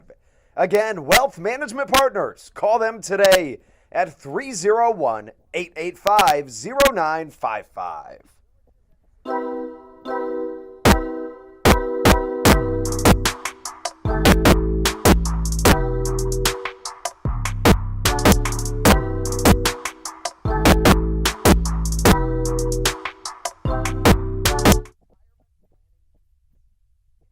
This is Kent Blackstone, and you're listening to the Hometown Real Estate Broadcast Network. Into the second half of this contest we go, right here on the Hometown Real Estate Broadcast Network. Top of the order up for Southern Maryland as Zach Collier steps into the left-handed batter's box, facing off against Joe Iorio. The righty's first pitch hit well to the right side, and that ball's got a chance. Back goes the right fielder. See you later. Bye-bye baseball, and Zach Collier with the first home run here at Regency Furniture Stadium of this 2021 campaign. First pitch swing, and Zach Collier absolutely nukes one to right field, and that was a beautiful swing to see. So Collier making things a little bit more interesting, cutting the deficit to a 3-run lead for the Long Island Ducks on top 5-2. The Ducks out hitting the Blue Crabs just by 1. 7 hits for the Ducks, 6 for your Blue Crabs as Kent Blackstone steps up to the dish. First pitch, a hit to right. Back-to-back hits. How about it, Stevie? 2 pitches, 2 hits. I was just about to say back-to-back first pitch swinging hits for the Blue Crabs, coming out aggressive here in the bottom of the 5th inning. That gives way to Dario Pisano.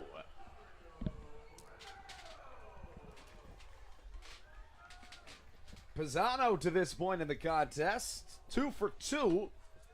Reached on a single and then reached on a single plus an error. 3 fielding errors for the Long Island Ducks to this point in the game. Just 2 for the Blue Crabs. First offering from Iorio misses inside, and the count of ball and no strikes. Blackstone at first represents his base-stealing threat. As you hear the Blue Crab faithful making some noise. Iorio's 1-0 offering misses in the dirt. Count 2 balls, no strikes. Southern Maryland now even in the hit column with the Long Island Ducks, 7 apiece. The Ducks also have 1 more error. Until you look at the runs column, you wouldn't necessarily think the Blue Crabs were trailing by 3. Timely hitting and untimely errors have been the story to this point in the contest for Southern Maryland. Seems to be for both sides, Andrew, the Ducks and the Blue Crabs. Whenever they have an error, disaster ensues with a couple runs scoring after an error in the last couple innings for the Ducks. Pisano settles back into the batter's box in front of a healthy crowd here in Southern Maryland. Right on left matchup. Inside, dancing out of the way is Dario Pisano.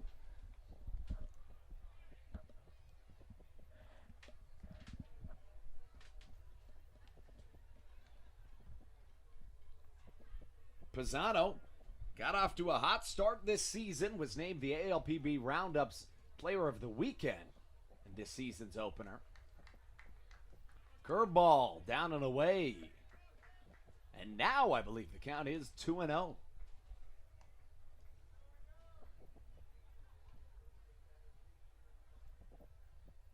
Josh McAdams awaits on deck. Will Decker substituted into this game for David Harris. Nice play at first by Stassi. It could be 2, and it is. A 1, make that a 3-6-3 double play for the Long Island Ducks, which really puts a damper on what was a strong beginning to this bottom of the 5th frame for the Blue Crabs. all around. That was a beautiful play for the Long Island Ducks. Stassi able to get that ball over in a quick turn at second base from Jackson. As we know, Pisano doesn't have a whole lot of speed, but has enough where he could have digged out that ball. Nice job by Jackson making that turn and making sure they get the double play.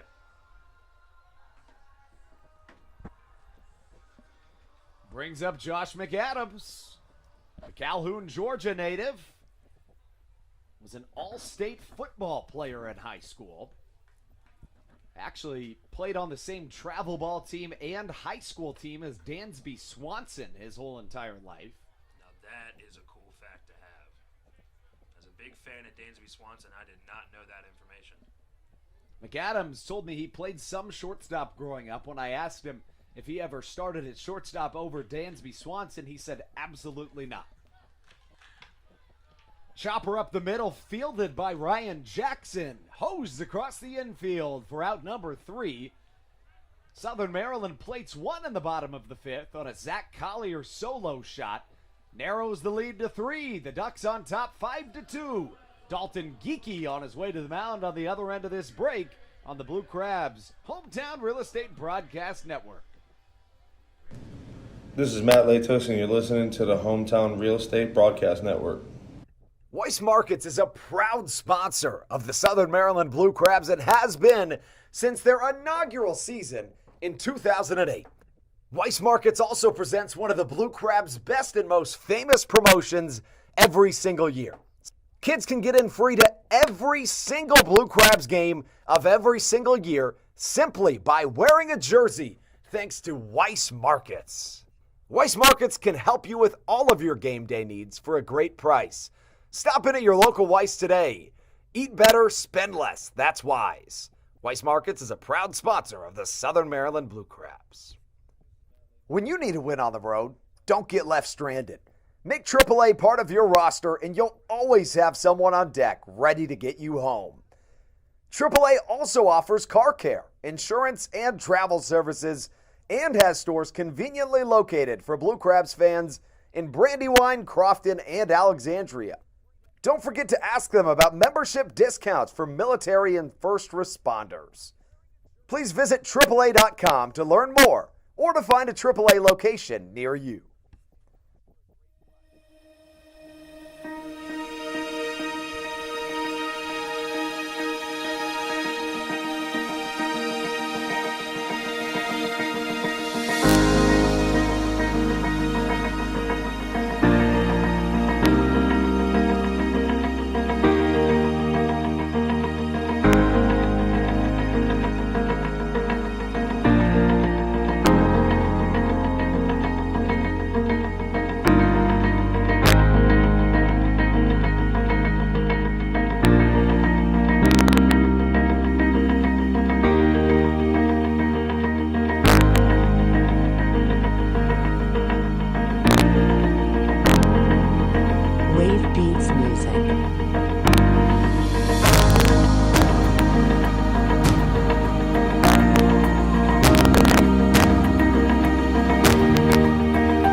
This is Mike Devine, and you're listening to the Hometown Real Estate Broadcast Network.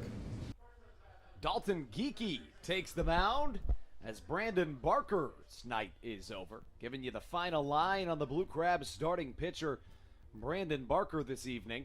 He goes 5 innings, 7 hits, 5 runs, not a single one of them earned.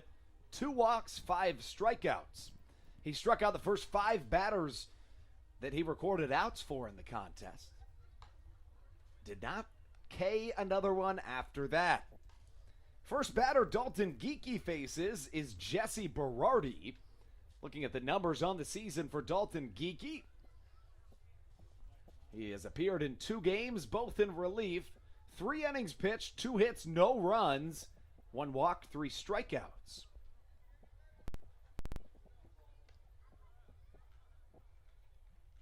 Geeky, in total, has pitched 30 innings in independent baseball, holding a .91 ERA and a .80 whip.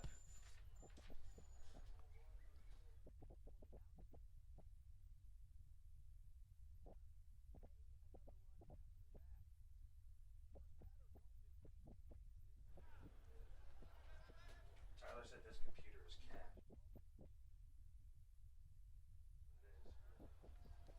Dalton Geeky hops back onto the mound, right on right matchup. 2 balls, no strikes the count here in the top of the 6th inning. 5-2 the score. Long Island on top of Southern Maryland as a changeup catches for strike number 1. Dalton Geeky, 26 years old, originally a 22nd round draft pick. In 2015, as a broken bat chopper to the right side, Geeky covers, gets the underhanded toss from Dario Pisano for a 3-pitch out number 1. Geeky attended McErnan High School in Powder Springs, Georgia. The 6'5", 220-pound right-hander.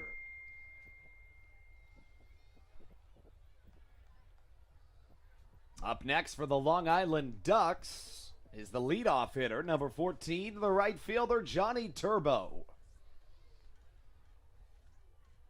Geeky preparing for his first delivery. Swing and a miss, an overpowering fastball from the right hand of Geeky, who's got his stuff tonight. He has been dominant in the independent scene, continues that theme in the young 2021 season. The right-hander with the offering. A soft fly ball to the right side, duly subbed in. Will Decker puts it in the back of his glove for a quick out number 2.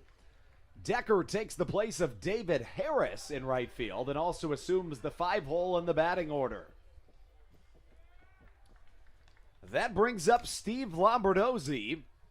To this point in the contest, Lombardozzi has been an offensive beacon for this Long Island Ducks team. He's 3 for 3 with a trio of RBIs. The MLB veteran on the defensive side has made a pair of errors. First pitch from Geeky, high and away for a strike. Again, Geeky has his stuff going this evening. Has looked awfully good to this point. 0-1 inside off the inner edge, evening the count and a ball on as many strikes.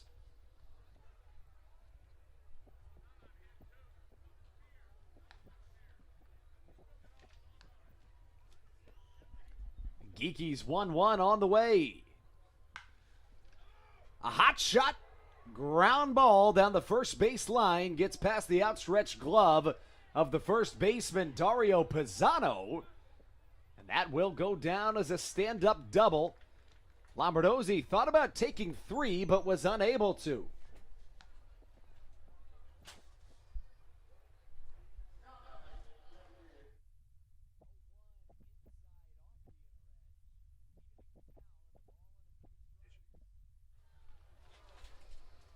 The 2-out double from Steve Lombardozzi gives way to Hector Sanchez. The 7-year MLB veteran steps up to the plate, looking to extend the lead for the Long Island Ducks. Geeky working out of the stretch. A look back to second, and the delivery. Two-seamer off the outer edge, does not catch. The count 1-0. Stan Clyburn is known to assemble teams that are just generally good all-around human beings that can create great clubhouse chemistry with each other. Geeky, the epitome of that. It's been nothing but a pleasure to be around in this young 2021 campaign. You know, I've had really nothing but good experiences with these guys. My first day as an intern, I was in charge of recording them for some broadcasting commercials, and every single guy only had good things to say about them. All great dudes. Geeky misses and snaps the throw back from Joe DeLuca. The count runs up to 2 balls and no strikes. The score 5-2, the Long Island Ducks on top of the Blue Crabs. Southern Maryland plated a run in the bottom of the first before the Ducks responded with one of their own in the second. In the top of the fourth inning, the Ducks plated a run, make that 4 runs. Southern Maryland responded with one of their own in the bottom of the fifth. Zach Collier hit a solo shot. Foul tip to the left side. The count 2 balls and a strike. Geeky patiently awaiting his next offering to the switch-hitting catcher in the left-handed batter's box, Hector Sanchez.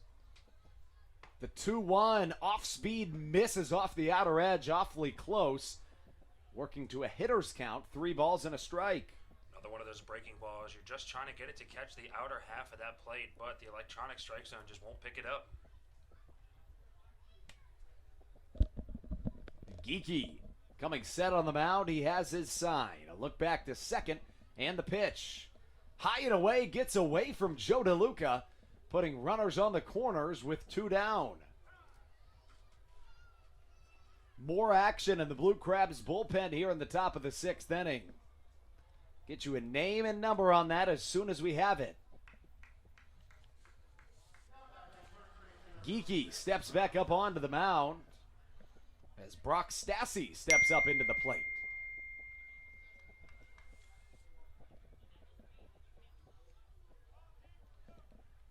Geeky with a long look home. The right-hander comes set. Right on left matchup as Stassi awaits the pitch. Drilled up the middle. Blackstone with a dive. What a play. Can't decide where to go. Off to first, not in time, and Blackstone is in disbelief. It was a split-section reaction, and it looked like Michael Baca was not quite to second base. A good jump at first from Hector Sanchez left Blackstone no choice but to try to get the runner at first. Not in time, but a defensive web gem nonetheless. Yeah, but you said it there. It looked like Baca just wasn't really prepared for Blackstone to get to that ball. As at the last second, he tried to hustle to second base, but wasn't able to get there in time as Blackstone tried to rush the throw to first. Geeky's delivery catches the outer corner. And the count 0-1. Interestingly enough, the electronic strike zone actually changed a little bit here in this 2021 season. Used to be a 3-dimensional box that covered the width, height, and depth of the entire plate, whereas now it's just a 2-dimensional plane at the start or the front of home plate. A line drive down the left field line will score at least one. One run from the Ducks scores as a stand-up double makes the score 7-2 after a beautiful hit by the Long Island Ducks. And just like that, the Blue Crabs are in trouble after Ryan Jackson plates a run. 2 straight outs for Dalton Geeky. And then 4 straight batters on, 2 of them scoring here as he's just looking to get out of this inning. Daniel Fields approaches in the left-handed batter's box. The pitch gets away from Joe DeLuca. Not quite far enough for Brock Stassi to think about swiping home. The Ducks with double-digit hits now, 10 of them, as opposed to the Blue Crabs 7. 7-2 the score, Long Island on top of the Blue Crabs. Fireworks will follow this contest in front of a strong crowd here in Southern Maryland. 1-0 swung on and missed. A heater from Dalton Geeky evens the count at a ball and a strike.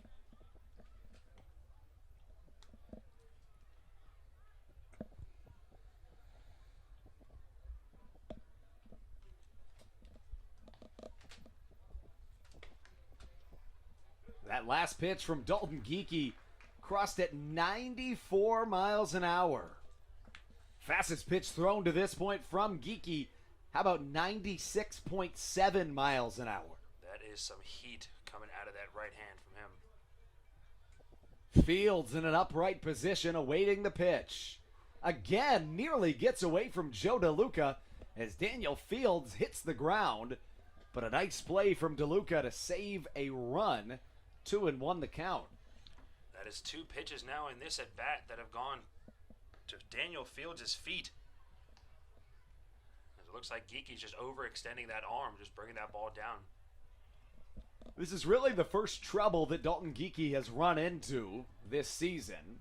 We mentioned he had thrown 3 innings of scoreless work. 2 balls and a strike the count.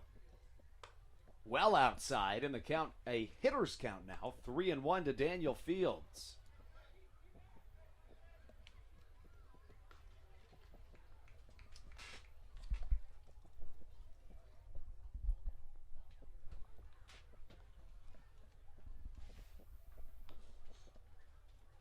Geeky awaiting the next delivery to Daniel Fields.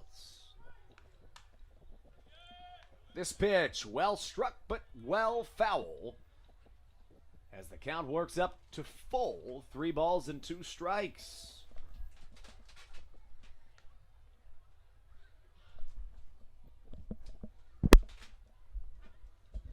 "7-2 the score. The Ducks played a pair here in the top of the 6th. Geeky looking to stop the bleeding as a broken bat. Chopper to short. Baca's got to make a good play and does. Dalton Geeky allows a pair here in this top of the 2nd inning. Stops the bleeding, and the Ducks are ahead 7-2. When we come back in this top of the 6th inning, Southern Maryland sends the meat of the order to the plate. Try to get back in the game right here on the Hometown Real Estate Broadcast Network.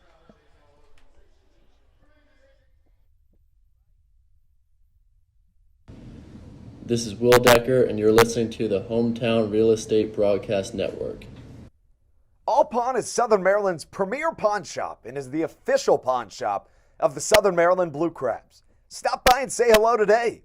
They've been a part of the Southern Maryland community for 18 years. If you need some cash to hold you over, or if you're just doing some spring cleaning and want to clear some stuff out, please bring it by All Pawn and let them make you an offer. If you have broken jewelry or some that you just don't want anymore, please bring it by, and they'll pay you more than anyone in the Tri-County area. They're located on 301 in White Plains, just south of DeMar Road. Go Blue Crabs!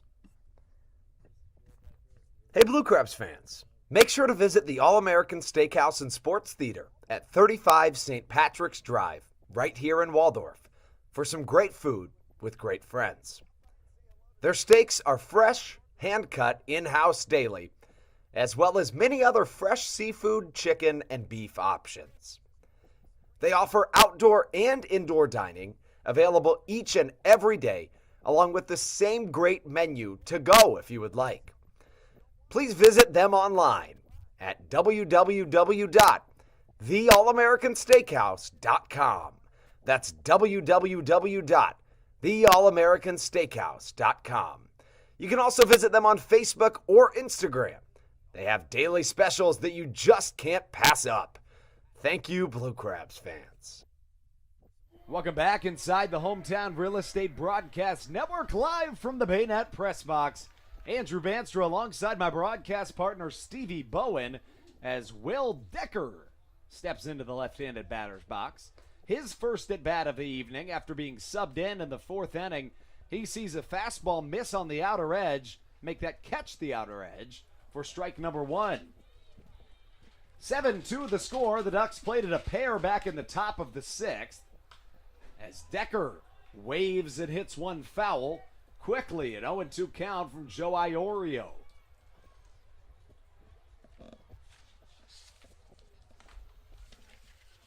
Will Decker, a guy we saw a lot of in spring training, batting just .048 so far this season. Trying to get a hit here and start off this rally for the Blue Crabs as they need some runs here late in the game. After this next pitch, we will take a look around the league, seeing the scores around the Atlantic League this evening. A 1-1 count. Misses on the outside does Joe Iorio. Looking around the league this evening, York and Lancaster tied at 7-7 in the top of the 6th inning. The West Virginia Power and the Lexington Legends face off this evening. The Legends on top 5-3 as Decker ropes one to the right side. That drops for a base hit. Thinks about taking two, but settles for one. And that's exactly what you need to do if you're Will Decker trying to prove yourself. Come in with a substitution. And why not get a line drive single to the right side? You know, that's really how you have to go about this when you're in these indie ball leagues. You're looking for a way to move up in this organizations. And as we were talking about, Will Decker, not very good so far in this season, but way to come in the game and get a base hit and show that he can produce at this level. That gives way to Jake Lucci, who is the ignition that the Blue Crabs needed last night. Hitting an RBI double to the right center power alley. Pickoff move to first, not in time for Iorio. Finishing our look around the league. In High Point, the Gastonia Honey Hunters visiting. And they're on top are the Honey Hunters, 1-0 in the top of the fifth. Swing and a miss from Jake Lucci. That'll make the count, no balls, 2 strikes. So a leadoff single from Will Decker. Lucci in his last at-bat just came up there hacking, wasn't able to make contact on a ball. As he does that here and gets himself into an 0-2 hole. Fastball well high and away, trying to get Lucci to chase. But no bite from the Dallas, Texas native. Mentioned it last night, Lucci, the founder of the Lucci Prospect Group, a multi-million-dollar company that helps high school athletes get scouted by colleges, has, get this, an 100% success rate in doing so. That is very impressive to do as a player and as a mentor to these kids. Able to get them going in the right direction to improve their future. Lucci, a pro's pro, as he waves his Marucci bat towards center field. Pickoff not in time. So, you know, I'd love to do a segment here soon, Stevie, about potential rule changes we think could make baseball a little better. I've got one for you. Do you? After this pitch, and I really think that it makes a lot of sense. Well, I would love to hear it. Lucci fouls one away. If the goal is to reduce game time, right? That is the MLB's goal and many of their rule changes. Why not get rid of warm-ups in between innings? And it may sound outlandish at first, but so does moving the mound back. It really does. Taking away warm-ups in between innings is much less out of pocket, if you will, than... Maybe not so much just completely getting rid of warm-ups as a whole, as Lucci sends that one to deep left field, but Freeman is able to get back there on the warning track and make the play. But as we were saying, I mean, maybe not so much completely get rid of the warm-up pitches, but let's be honest here. You don't need more than 3 or 4 to start off. Some of these pitchers are getting 10-plus pitches in between innings. See, but I'm of the opinion you take all of it away. And completely. I say that because think about the amount of time that would cut.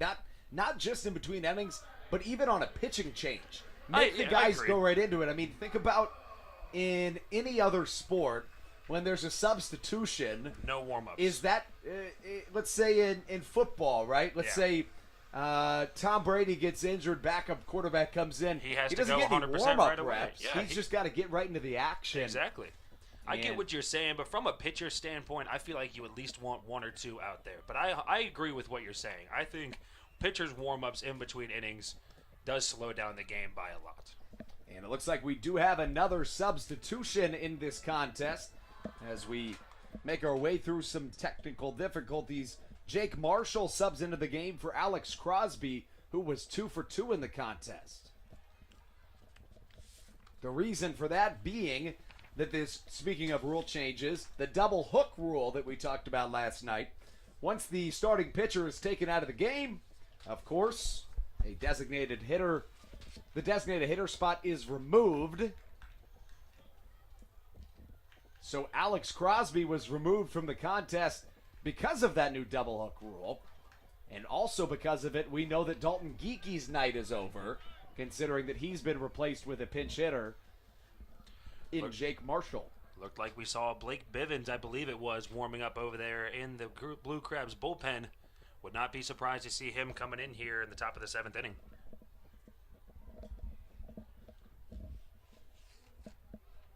Coming set is Joe Iorio.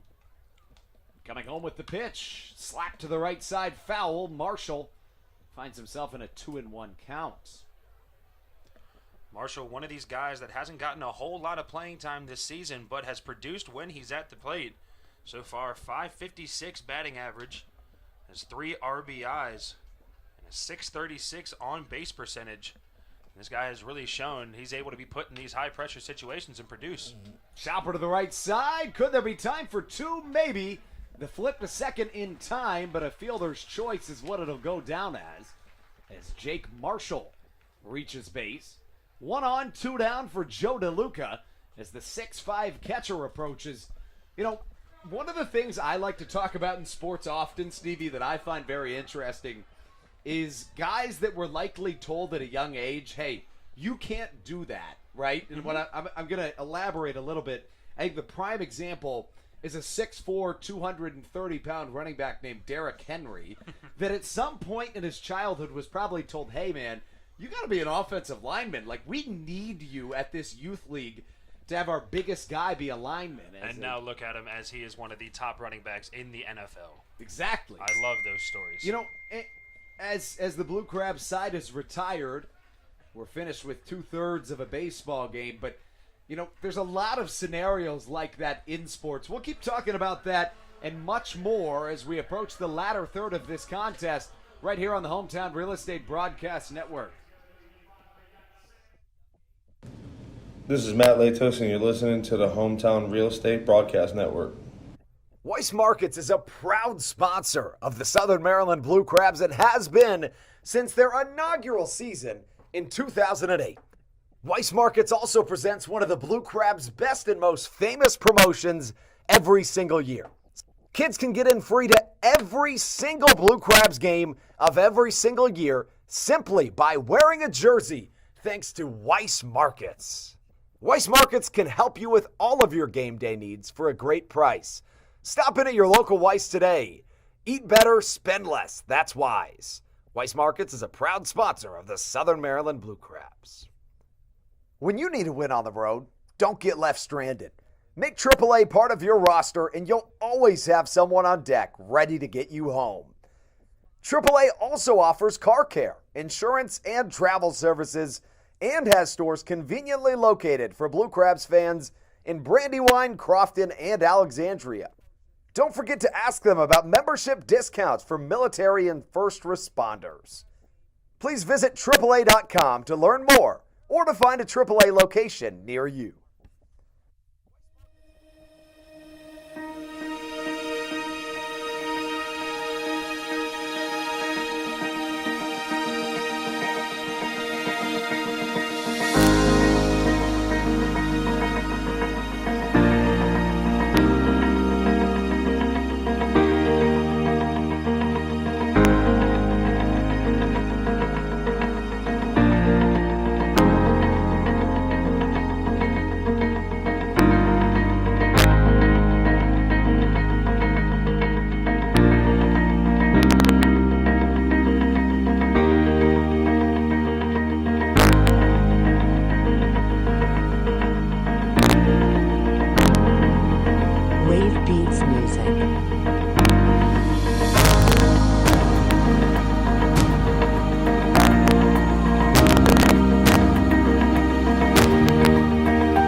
This is Mike Devine, and you're listening to the Hometown Real Estate Broadcast Network. The catcher for the Long Island Ducks leads us off here in this top of the 7th inning of baseball, Sal Giardina. As a newcomer into the game, Blake Bivens takes the mound for the Southern Maryland Blue Crabs. 1-0 the count early. Why don't we run through a couple of numbers for Blake Bivens? Blake Bivens so far this season, 0 ERA, as he just has 1 inning pitched on June 1st against the Lexington Legends. Came out there, 1 inning, 1 strikeout. And working in in the independent ranks for a couple years, you can generally tell who is a likely candidate to get their contract purchased by an MLB organization. I hate to admit it. Well, maybe I hate to brag, but on Braxton Lee's very first day here, I said to him, "You're a prime candidate to get picked up. Like, what do you agree?" And he said, he's very humble. He basically just dodged the question. But nonetheless, Blake Bivens, as he walks the first batter he faces on 4 pitches, is also another really good candidate. Here's a couple of reasons why. A, he's only 25 years old. Young guy. B, he's a large pitcher, 6'2", with some good heat. Also, and in my opinion, the most important part, he's originally a 4th-round draft pick. So he's a guy that a lot of stock taken in him when he was selected by the Rays. He also has really good career numbers. In the minor leagues, he played a total of 6 seasons in affiliated ball for the Rays. The right-hander went 26-14 with a 3.34 ERA, most recently pitching for the Double-A Montgomery Biscuits, one of the best names in all of minor league baseball. I love it. One of these days, we should also do a segment about best names in minor league baseball. Amarillo sod poodles. What's a sod poodle? I think it's a groundhog. No, maybe not a groundhog. It's something. I saw some explanation of it once. A prairie dog. That's what it is. The prairie dog. Is it? Yeah. I was about to say sod is like grass. Right. So you wouldn't think it would be. To my knowledge, it is, but don't quote me on that. That's fair. I would not. Blake Bivens' pitch, high and away, 7 straight balls to begin his outing. 7-2 the score. The Long Island Ducks on top of your Blue Crabs. Bivens wears number 38 on the back of his jersey. And the pitch, high and away, ball 4, back-to-back walks. Put runners on base 1 in scoring position as Joe DeLuca will take this opportunity to go talk to his pitcher. And rightfully so. Reliever coming in the top of the 7th inning, throwing 8 straight balls to these guys is not really what you want to see. Joe DeLuca going out there, hopefully just calming his relief pitchers down. Bivens sits high 80s. All of his pitches have ranged from 88 to 89 miles an hour. Has thrown just 2 off speeds, both sliders.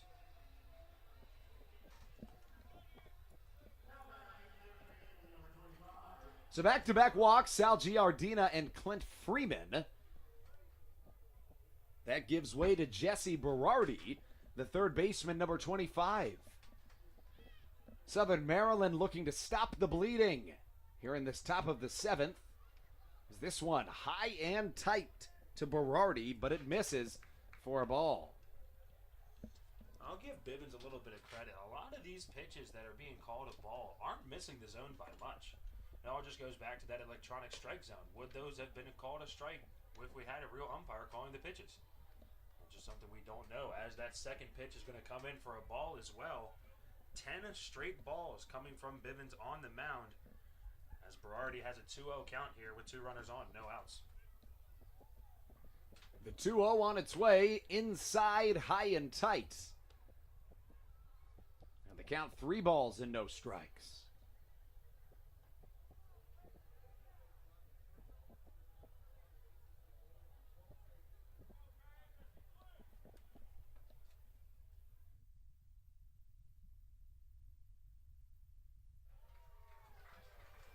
As Bivens gets one across, 3 balls and a strike. So after 11 straight balls, Bivens finds his groove.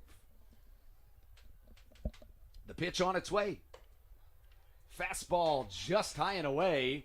Ball number 4. Bivens and myself aren't exactly sure where that is, but the home plate umpire doesn't need to explain himself. He is not the one that made the call. So the base is loaded for Johnny Turbo as the speedy center fielder comes up to the plate.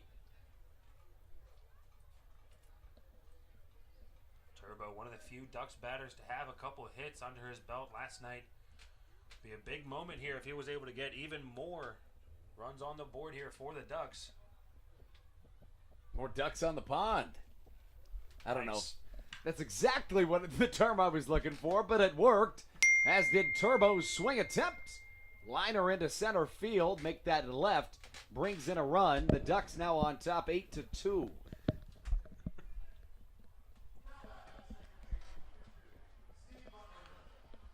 That brings up Steve Lombardozzi, and if you're a Blue Crab, that's the last thing you want to see. As the former Blue Crab, Lombardozzi, now 4 for 4 in the game. A run scored with a trio of RBIs to his name. This guy can do it all. We saw him get on base with a very well-placed bunt in the first inning, and also has 2 doubles under his belt this game. First pitch from Bivens, an off-speed in the dirt for ball number 1. The scoring started this evening back in the bottom of the first inning when the Blue Crabs played a run to get on top. The Ducks then answered with one of their own in the top of the second. A silent third inning led to a 4 spot in the top of the fourth. Southern Maryland responded with a solo shot from Zach Collier back in the bottom of the fifth.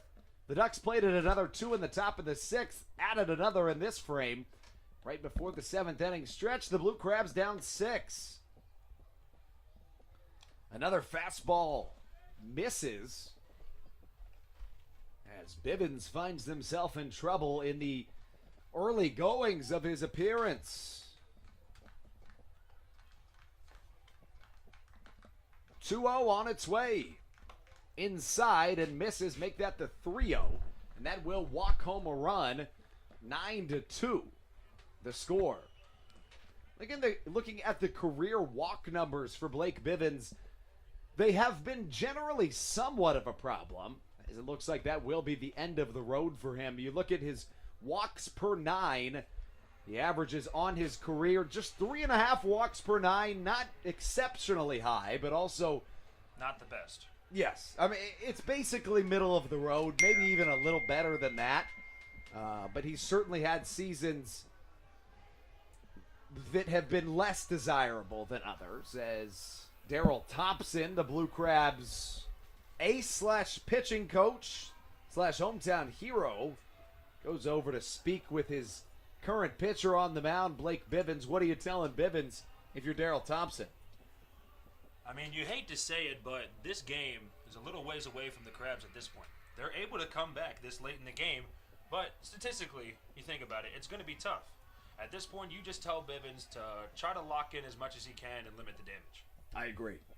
And I also think you're telling him to just quit worrying about your spots, quit worrying about it, just put it in the zone, trust your defense. Throw the ball just like you know how to do, what you're here to do. It's true. He's a proven guy, former first-round draft pick, recently very successful in affiliated baseball. Nonetheless, a curveball misses, and it is interesting that he's still leaning off in the off-speeds. Also interesting, these pitches look awfully close. I mean, very well placed. I was going to say, Andrew, a lot of these pitches this inning have been very close to being called a strike. Chopper hits off the ankle of Hector Sanchez.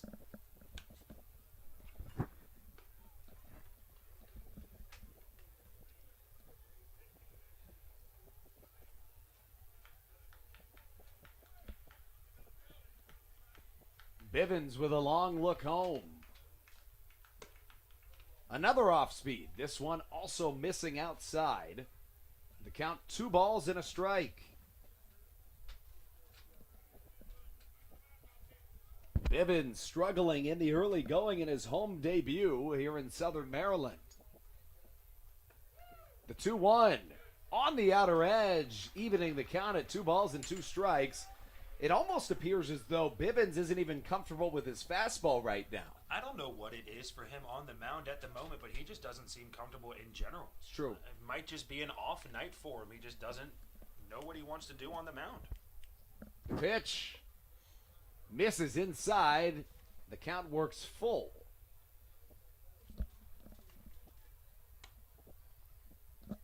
Bivens on an island out there has already been visited by both his catcher, Joe DeLuca, and his pitching coach, Daryl Thompson. Thompson went 8 innings strong last night for the Blue Crabs, allowing no runs in a 7-0 Southern Maryland shutout. Ball number 4, high and away, and that will bring Stan Clyburn out to the mound. The end of the road for Blake Bivens. Bivens faces 6 batters here in the top of the 7th. Walks 6 of them. Walks 5 of the 6. Only 2 strikes thrown in the inning that weren't swung at. It was not a good outing for Bivens as he's going to head to the bench now and try to regroup and figure out what went wrong out there. Grafer Aregua on the way up, coming up next right here on the Hometown Real Estate Broadcast Network.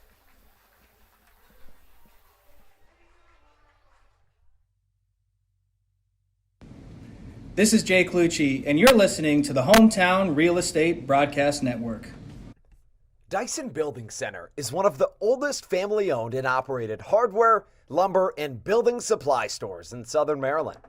They are located in St. Mary's County on Route 5 in Great Mills. Dyson's has an expansive and diverse inventory to help you with all of your home improvement and project needs. Whether you're new to the world of DIY, a tried and true DIY professional, or somewhere in between, the friendly and experienced staff at Dyson Building Center is ready and willing to help you today. In February of 2020, Regency Furniture Stadium and the Southern Maryland Blue Crabs were given what we view as an honor, being named the 4th mass vaccination site in the state of Maryland. Here's a message from Regency Furniture about the honor that it has been and still is to be one of Maryland's mass vaccination sites, getting our community back to safety.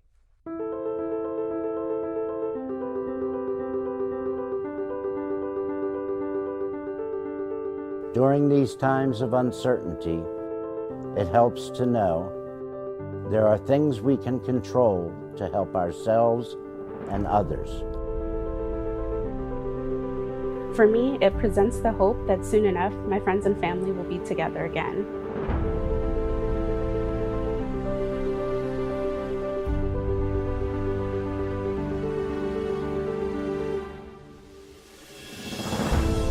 I just want to take this moment to thank the Maryland National Guard for their support in helping to facilitate and manage the vaccinations here at the Regency Furniture Stadium. We just think it's so important. This is Jake Marshall, and you're listening to the Hometown Real Estate Broadcast Network. Grafer Aregua, the new pitcher in for the Blue Crabs, inherits a tough situation to say the least. Bases juice. None of these runs would belong to the ledger of Grafer Aregua. Nonetheless, trying to work out of a jam. A handful of walks in this inning have made this game seemingly out of reach, certainly not statistically out of reach, but really puts a damper on the feel here at Regency Furniture Stadium.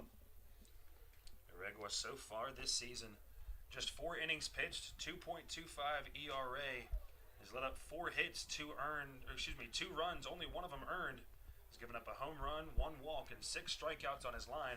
So far, has been a pretty solid guy to bring into the middle of the game in these types of situations to kind of get you out of a jam, it seems like. A ball and a strike to count. Brock Stassi fouls one to the right side. 1-2. And if you're Stan Clyburn and Darryl Thompson, likely telling Blake Bivens, shake it off, not your night, in front of a very large crowd. It happens. That's one of the things some of these professional players need to understand. Granted, I have no room to talk because I have not even been remotely close to this level of baseball before. I feel like there are days where you go out there and you just weren't prepared for the day. Maybe not unprepared, it just wasn't your day on there at the mound. You just got to shake it off, come back the next day, and know what you did wrong.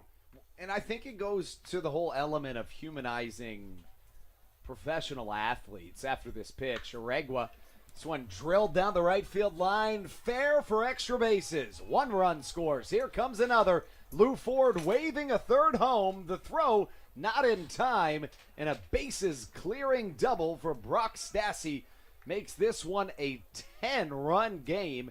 Make that a 11-run game. 13-2 the score.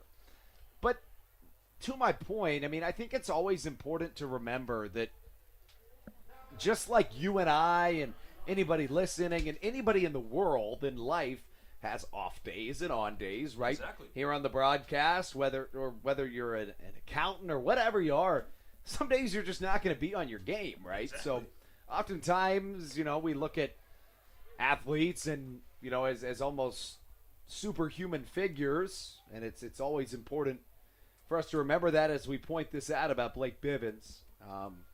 One of the things that we take advantage of with these professional baseball players is we see them as entertainment. Exactly. When at the same time, they are people just like you and I as well. It's true. We come in, we have a bad day in the office. That's the same day as him having a bad day on the mound. It's just a bad day at work. It's true. Chopper to the left side. Nice play by Michael Baca. End over end throw makes it in time for out number one, and a much needed out number one if you're Southern Maryland. The ground out makes way for Daniel Fields.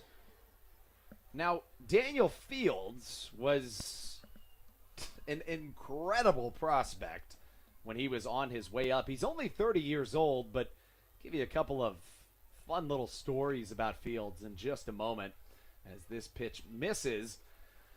When he was young, he was not only the fastest base runner rated by Baseball America, he was also the best athlete and the 9th best prospect in all of baseball. Wow.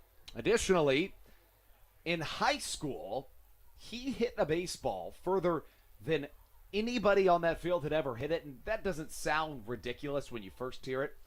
Where he went to high school was the University of Detroit Jesuit High School, a field that both Prince Fielder and Ken Griffey Jr. had played on, both of which hit home runs, neither of which were as long as a bomb from Daniel Fields he hit in high school. I think that's a stat that I would never stop talking about.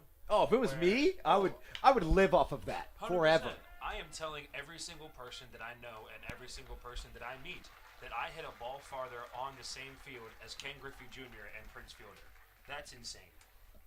Chopper to the right side in time as Kent Blackstone puts away out number two, and some good damage control by the right-hander Grafer Aregua after allowing the bases clearing double. The Ducks have now batted around in this inning as there's 2 outs away. As Giardina, who started this inning with that first walk from Bivens, is going to see a first pitch ball high and outside. The two things that will always kill you in a game of baseball are walks and errors. In the 4th inning, Southern Maryland allowed 4 runs on 2 errors. As a blooper to the left side, should be extra bases as Giardini turns his Jets on with an RBI double. The score now 14-2. But the errors back in the top of the 4th costed the Blue Crabs. Brandon Barker got the start. He allowed 5 runs. None of them were earned. The walks were the biggest burden here in this top of the 7th, in which the Ducks have now plated half a dozen. In those 2 runs, Long Island combines for 10 runs. Long Island, this inning, has perfectly executed. 3 walks and then a base hit to bring in 2 of them. And then 2 more walks afterwards, and then a double to clear the bases. That's exactly what you want from your lineup as you go through the order. After Southern Maryland shut out Long Island today, the Ducks scored 1 in the top of the 2nd as this one gets past a diving Dario Pisano. Will Decker does not come up throwing home. And yet another run scores from Long Island, 15-2 the score. What are your thoughts as this game is becoming a little bit out of hand? As you see the third base coach Lou Ford waved the runner home, I personally don't have a problem with that, but I know that a lot of people certainly have made it a hot topic today. The Fernando Tatises of the world swinging on a 3-0 pitch. What are your thoughts on that? Well, I think swinging on a 3-0 pitch and let's say what Lou Ford just did, sending someone home in a game that you're already up by a lot, I feel as if those are 2 different things. Swinging on a 3-0 pitch, when all the Fernando Tatis things were going around about how he shouldn't have done that, I say just pitch the ball better. It's true. Don't leave a ball perfectly over the plate to one of the best hitters in baseball. But I do understand where people are coming from. It's about respect. You know, it comes to the part of the game, you're already down by 12 runs at this point. There's no need to rush the guy to home plate, although that one run right there wasn't really, trying to make it a close play at the plate. See, and just from my opinion, as this one another hot shot to the right side, Long Island's bats have absolutely exploded, making the manual scoreboard's job awfully tough to do out here in the top of the 7th. It has been an awfully long wait for the 7th inning stretch as the score ekes out all the way up to 15-2. That brings up Johnny Turbo, but to finish my point, I just personally find it hard to criticize somebody for essentially putting on the brakes and saying, no, don't continue to succeed. And the part of the reason I feel that way is because as professional athletes, these guys are very literally getting paid based off of their statistics. So if Fernando Tatis hits a grand slam, he's going to get paid more on his next contract, right? Because we value players based off of statistics. If a guy has 29 home runs and 100 RBIs as compared to a 30 home runs and 104 RBIs, it's a different amount of money he's valued at in arbitration when it comes that time. So it's just a hot button topic. I also see the point of, just holding up a little bit, especially in a situation like this, but I personally can't blame him. Just part of the game. And that's really what it comes down to it.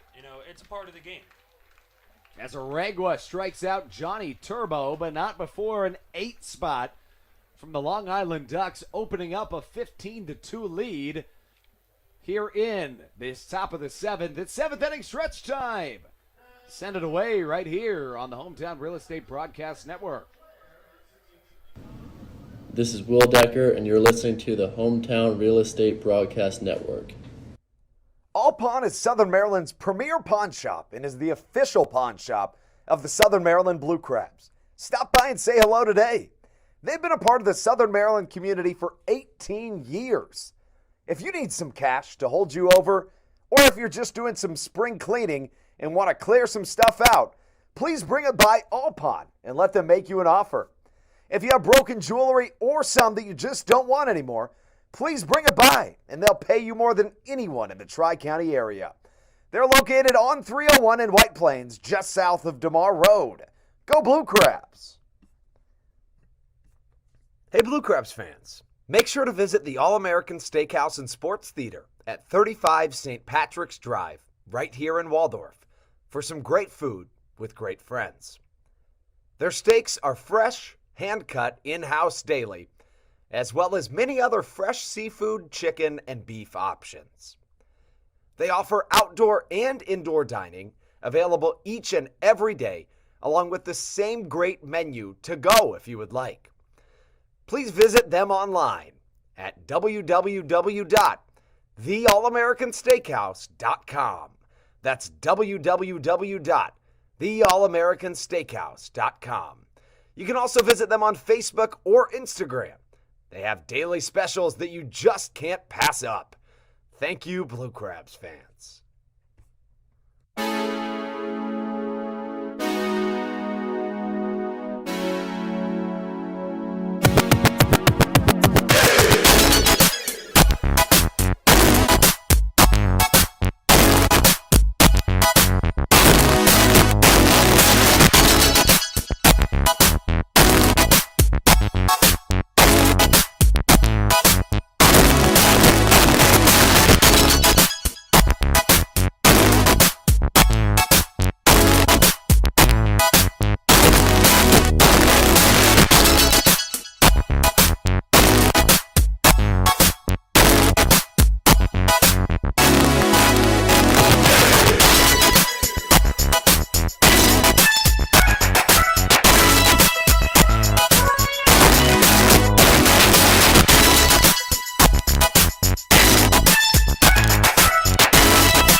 This is Milton Perez, and you're listening to the Hometown Real Estate Broadcast Network. Michael Baca steps in after the 7th inning stretch, and God bless America. Here at Regency Furniture Stadium, live from the Bayonet Press Box, Andrew Banster alongside my broadcast partner, Stevie Bowen, as Justin Kelly assumes the mound here in this this bottom of the 7th inning.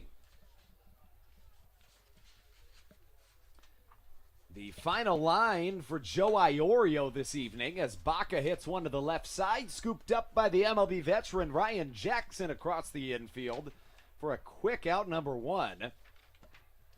Final line for Joe Iorio, 6 innings pitched, 8 hits, 2 runs, 1 earned, no walks, 3 strikeouts, did allow a home run. That was to Zach Collier. The lines to this point for the Blue Crabs pitchers, not quite as promising. Brandon Barker, 5 innings pitched, 7 hits, 5 runs, none of them earned, 2 walks, 5 strikeouts. Dalton Geeky then tossed an inning, 3 hits, 2 runs, both earned, 1 walk, no strikeouts. Blake Bivin came in, didn't record now, had 1 hit. He walked 5 while allowing 6 runs. Grafer Aregua then finished it off with an inning of work. 4 hits, 2 runs, neither earned, no walks, 1 strikeout. Up to the plate, Zach Collier steps in for the Southern Maryland Blue Crabs. Quickly sees a 2-0 count from Justin Kelly.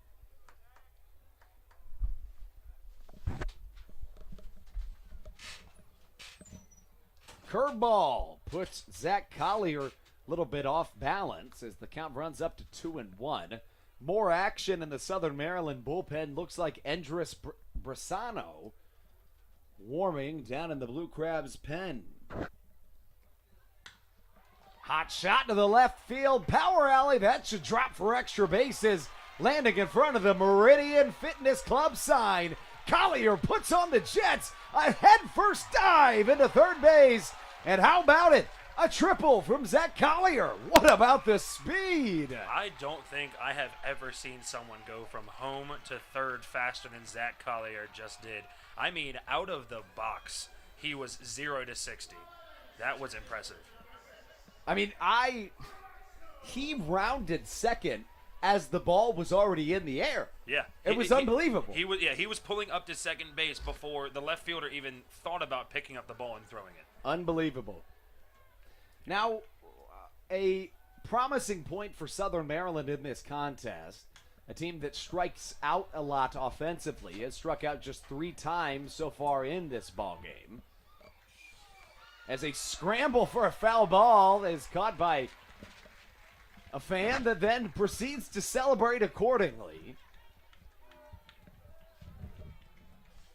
No balls and a strike the count. This one gets away from Sal Giardina. Zach Collier walks home. And another Blue Crabs run. I love the energy Southern Maryland's crowd is still bringing right now. You'd love to see that. It really is amazing. You know, I've grown up 30 minutes away from this stadium my entire life. I did not expect this type of energy to come out of Regency Furniture Stadium. We are down 15-3 at the moment, and these fans make it seem like it's a 1-run game in the bottom of the 9th. Kent Blackstone up to the plate for your Blue Crabs. The count, a ball and a strike.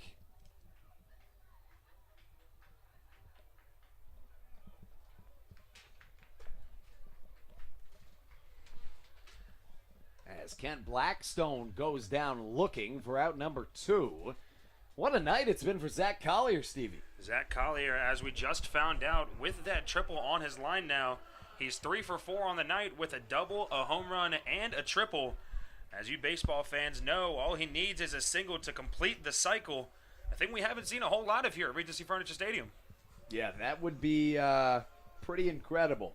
I mean, maybe that's why he was sprinting so hard out of the box. He knew it in the back of his head. As a ball player, you don't try to think about that kind of stuff while you're playing in the middle of a game. But I feel like he had that in the back of his head when he was getting out of the box. He was moving. There's no question about it. Now, at the same time, he is a guy that plays with his heart on his sleeve always. He does. But that may give you a little bit more incentive. Yes.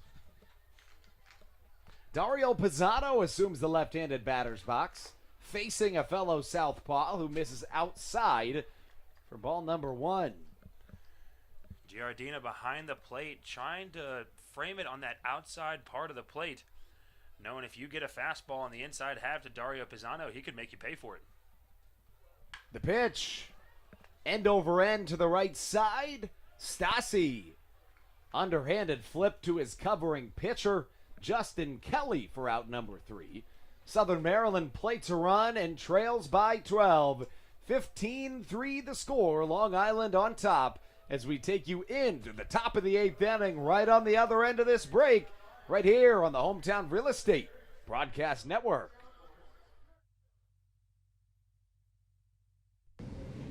This is Greg Ferreira, and you are listening to Hometown Real Estate Broadcast Network. Hey, Blue Crabs fans, make sure to visit the All-American Steakhouse and Sports Theater at 35 St. Patrick's Drive, right here in Waldorf, for some great food with great friends. Their steaks are fresh, hand-cut, in-house daily, as well as many other fresh seafood, chicken, and beef options. They offer outdoor and indoor dining, available each and every day, along with the same great menu to go if you would like. Please visit them online at www.theallamericansteakhouse.com. That's www.theallamericansteakhouse.com. You can also visit them on Facebook or Instagram. They have daily specials that you just can't pass up. Thank you, Blue Crabs fans. When you need a win on the road, don't get left stranded. Make AAA part of your roster and you'll always have someone on deck ready to get you home. AAA also offers car care, insurance, and travel services, and has stores conveniently located for Blue Crabs fans in Brandywine, Crofton, and Alexandria. Don't forget to ask them about membership discounts for military and first responders. Please visit AAA.com to learn more or to find a AAA location near you.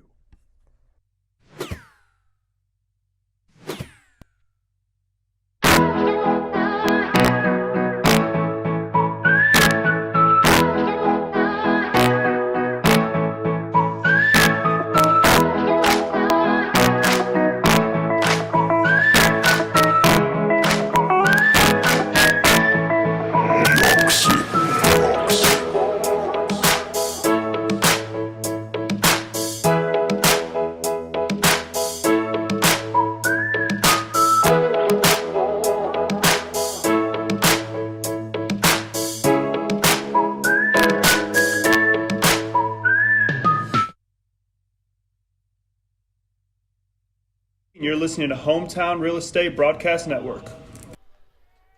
We take you into the top of the 8th inning of baseball here at Regency Furniture Stadium. Southern Maryland Blue Crabs trailing the Long Island Ducks by a score of 15-3. It was a 4-run 4th inning and an 8-run 7th inning that blew things away for the Long Island Ducks. A new arm onto the mound for the Southern Maryland Blue Crabs, Andres Brasano, as he misses downstairs with his first pitch of the contest. Looks like we have a substitution behind the dish as well. Ryan Dicht will sub in. Some of his first action this year. Brasano misses outside. Ryan Dick, the guy we saw a little bit during spring training, pretty solid at the plate, was able to squander a couple hits. So far, Joe DeLuca seems to be the main guy behind the plate, but we'll see what Ryan Dick can do here with his chance to play in the game. This one hit into the stands will go down as a souvenir for a fan. To this point in the season, Andres Brasano, 2 appearances, 1 2/3 innings pitched. He's allowed just 1 hit, no walks, while striking out 2.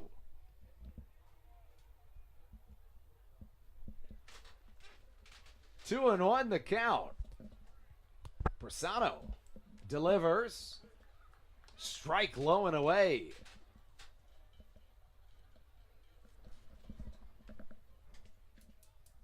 (15-3) the score here at Regency Furniture Stadium.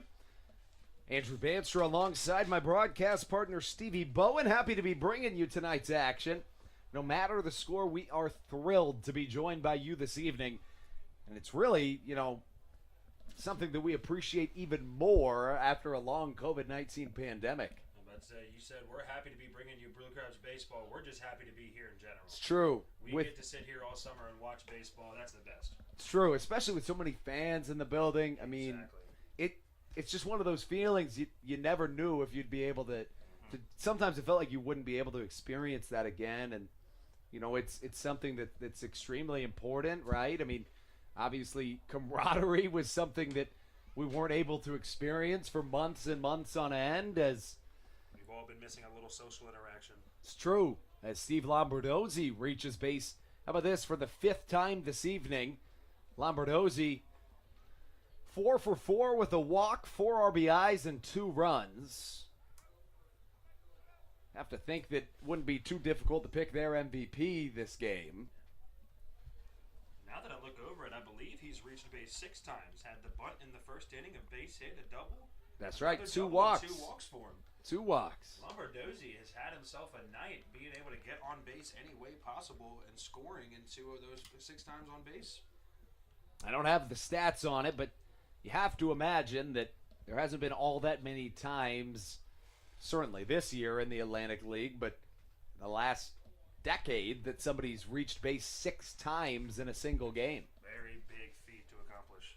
6 make that 6 times getting on base and 4 RBIs has to be among very few line box scores that we've seen.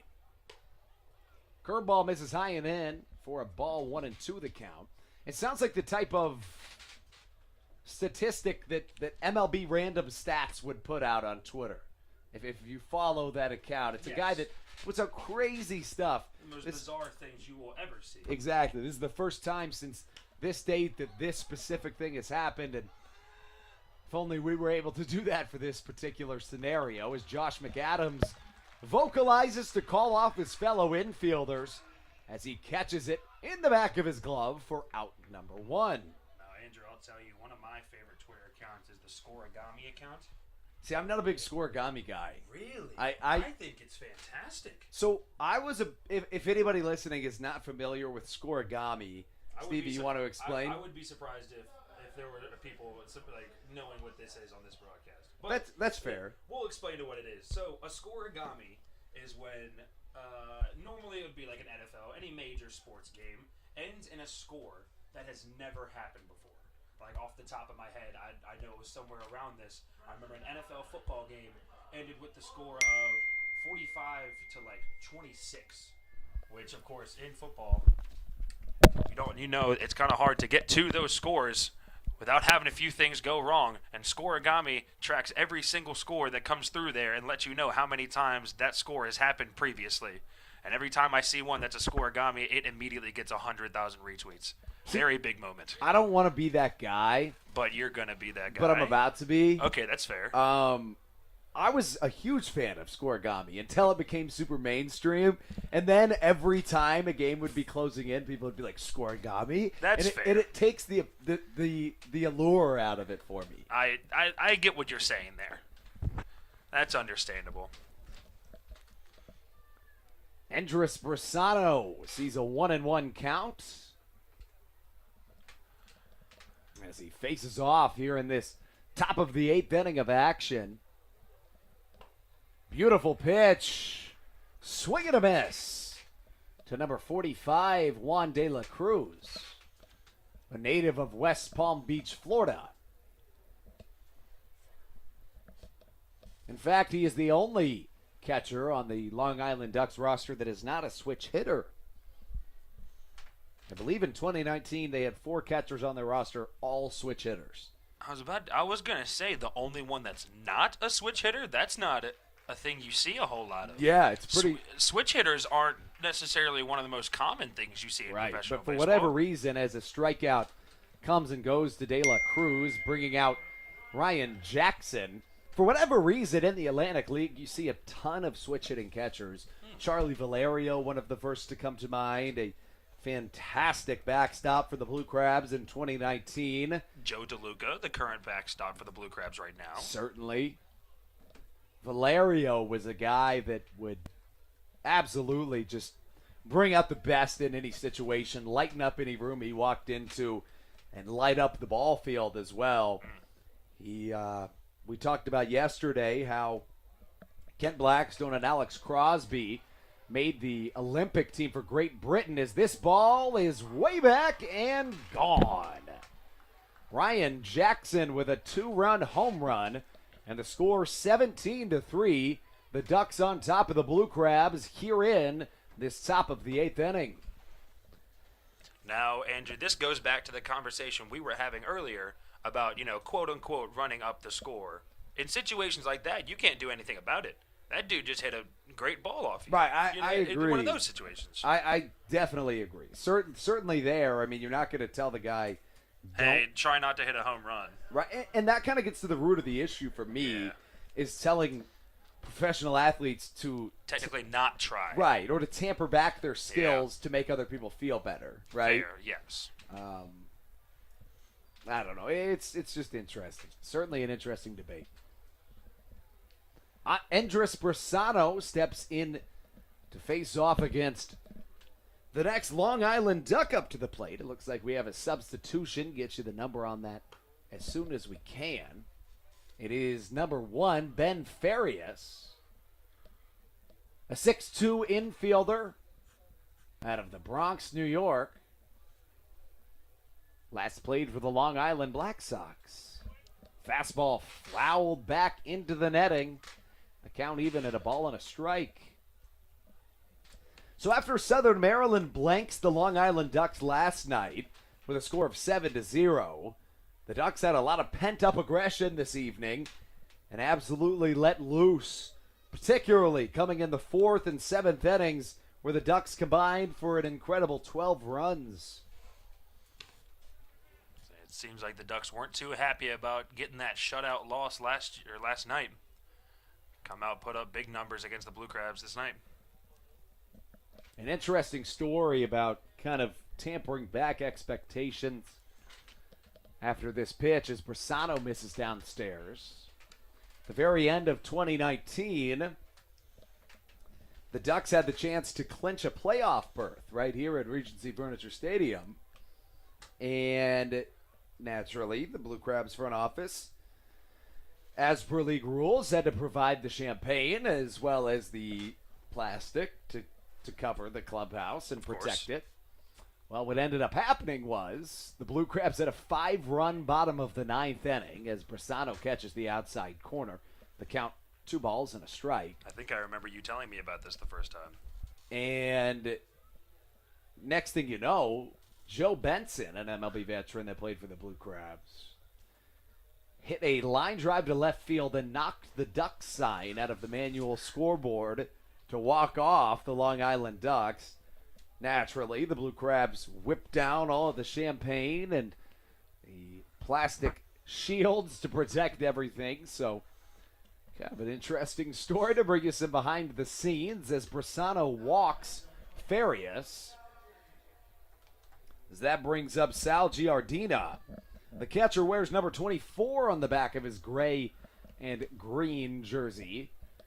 As this crowd is not going anywhere, waiting for the fireworks that will follow this contest, as well as cheering on their Blue Crabs through thick and thin. Honestly, through thick and thin, these fans have been there for these Crabs. It's true. They are fantastic. Right here on the Hometown Real Estate Broadcast Network, solving all of your real estate needs. Right here in Southern Maryland, the best of the best in the Tri-County area. Hometown Real Estate. Led by Kevin Turner, not only an incredible real estate agent, but also just a guy that you just trust. I mean, he's such a good dude. That's the type of person that I would trust with my financial future. Go over to hometownrealestate.com for more information. Chopper to the right side. 2 down, so not a problem. Sling it off to first, and the bleeding has stopped. 20 total runs in this contest. 17 of them scored by a Long Island Duck. That'll do it for the top of the 8th. We come back with the bottom of the frame. On the other end of this break, you're listening to the Hometown Real Estate Broadcast Network.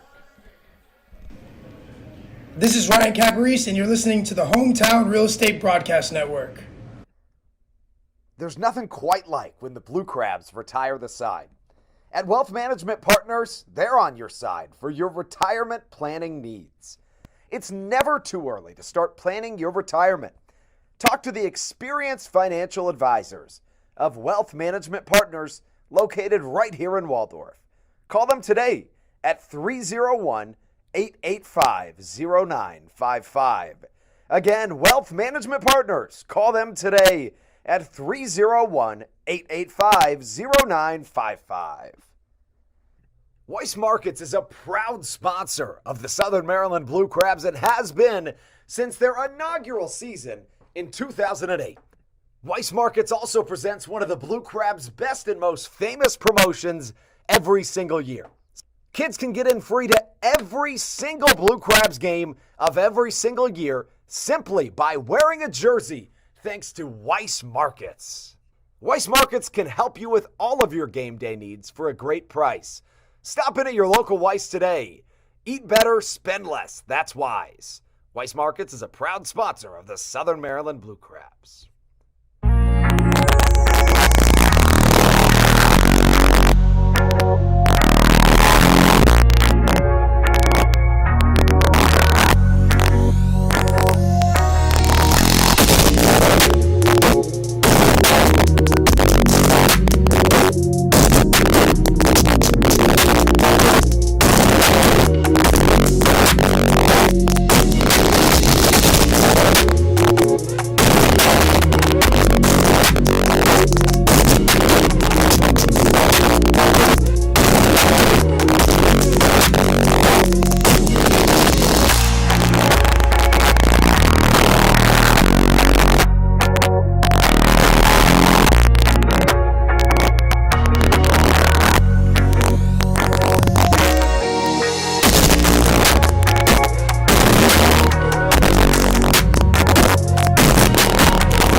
Sam Burton, and you're listening to the Hometown Real Estate Broadcast Network. Josh McAdams up to the plate for your hometown team as we take you into the bottom of the 8th inning here at Regency Furniture Stadium. Facing off against a newcomer into the contest for the Ducks, Johnny Helweg.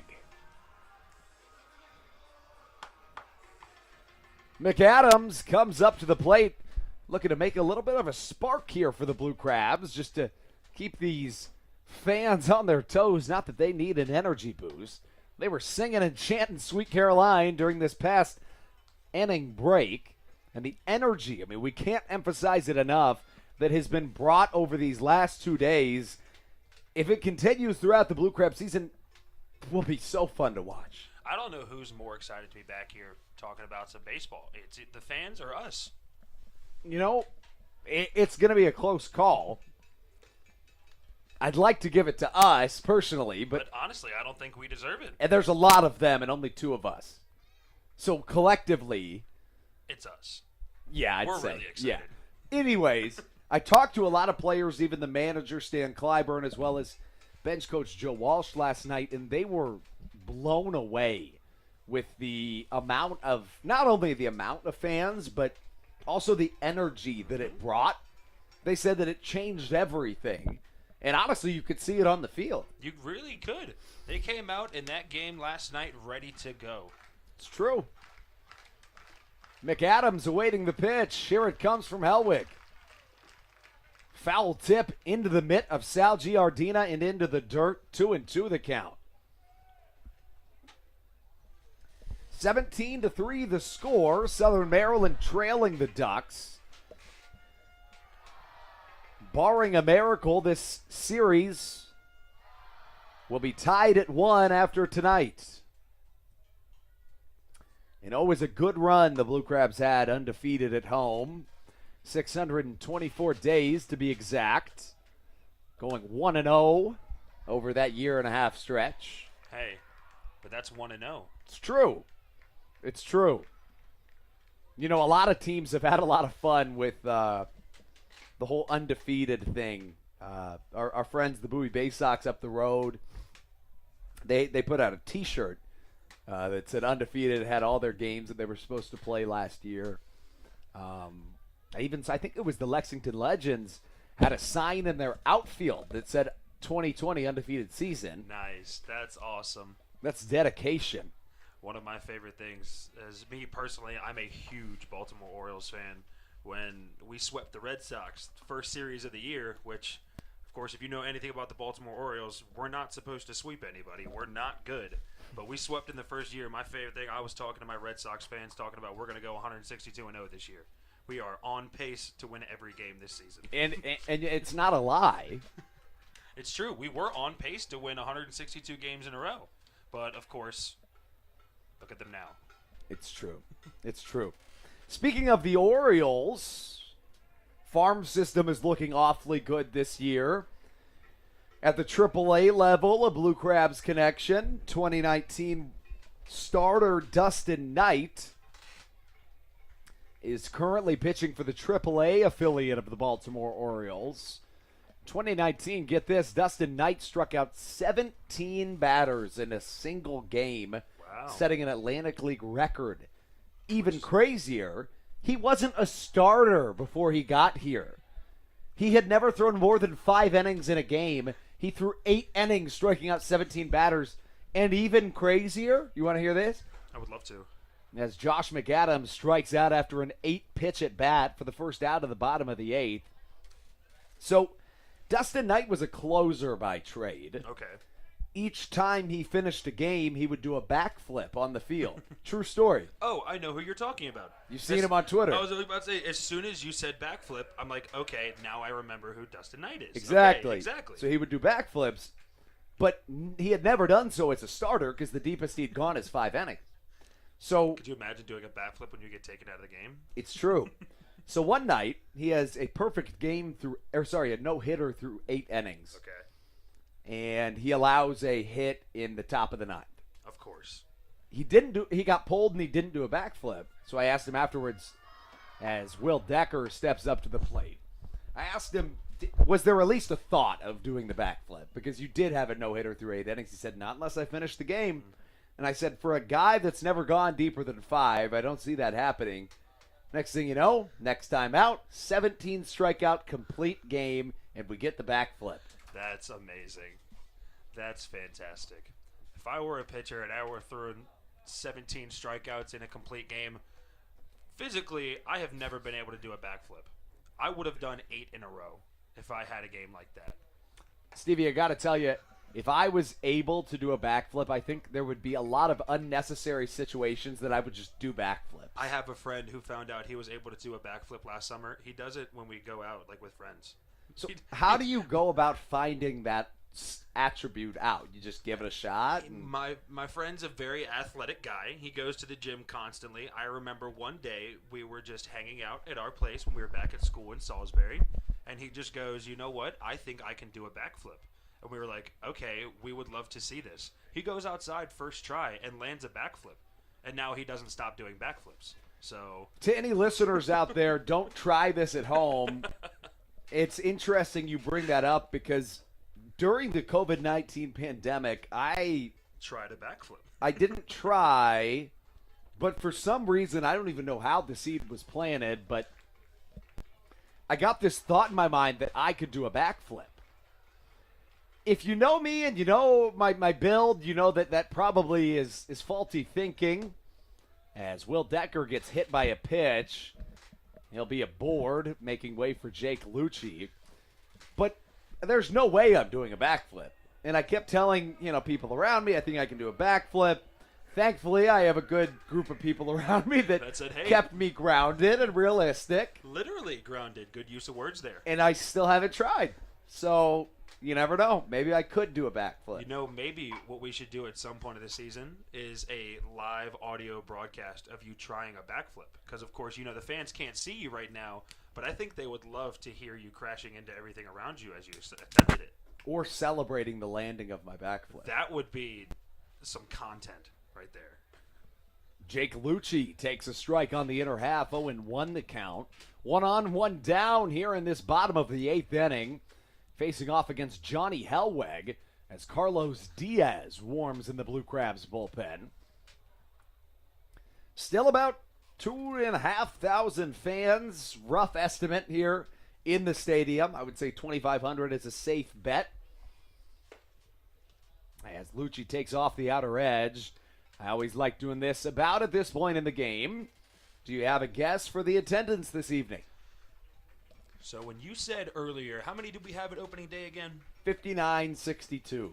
I think earlier today you said upwards of 3,500. That was my thought. Yeah, maybe a little more than 3,500. I'd say that was a pretty fair estimate. I would agree with you. No, but I want a You want a number. A number. All right, I got you. Well, as Jake Lucci swings and misses, 1-2 the count. I'm going to go with,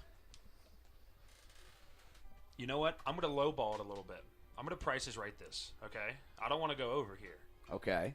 So I'm going to go 34-13. So I could be that guy and say 34-14, but I'm not going to. Okay. I'm going to say 39-72. Oh, so you're going up. Way up. Okay.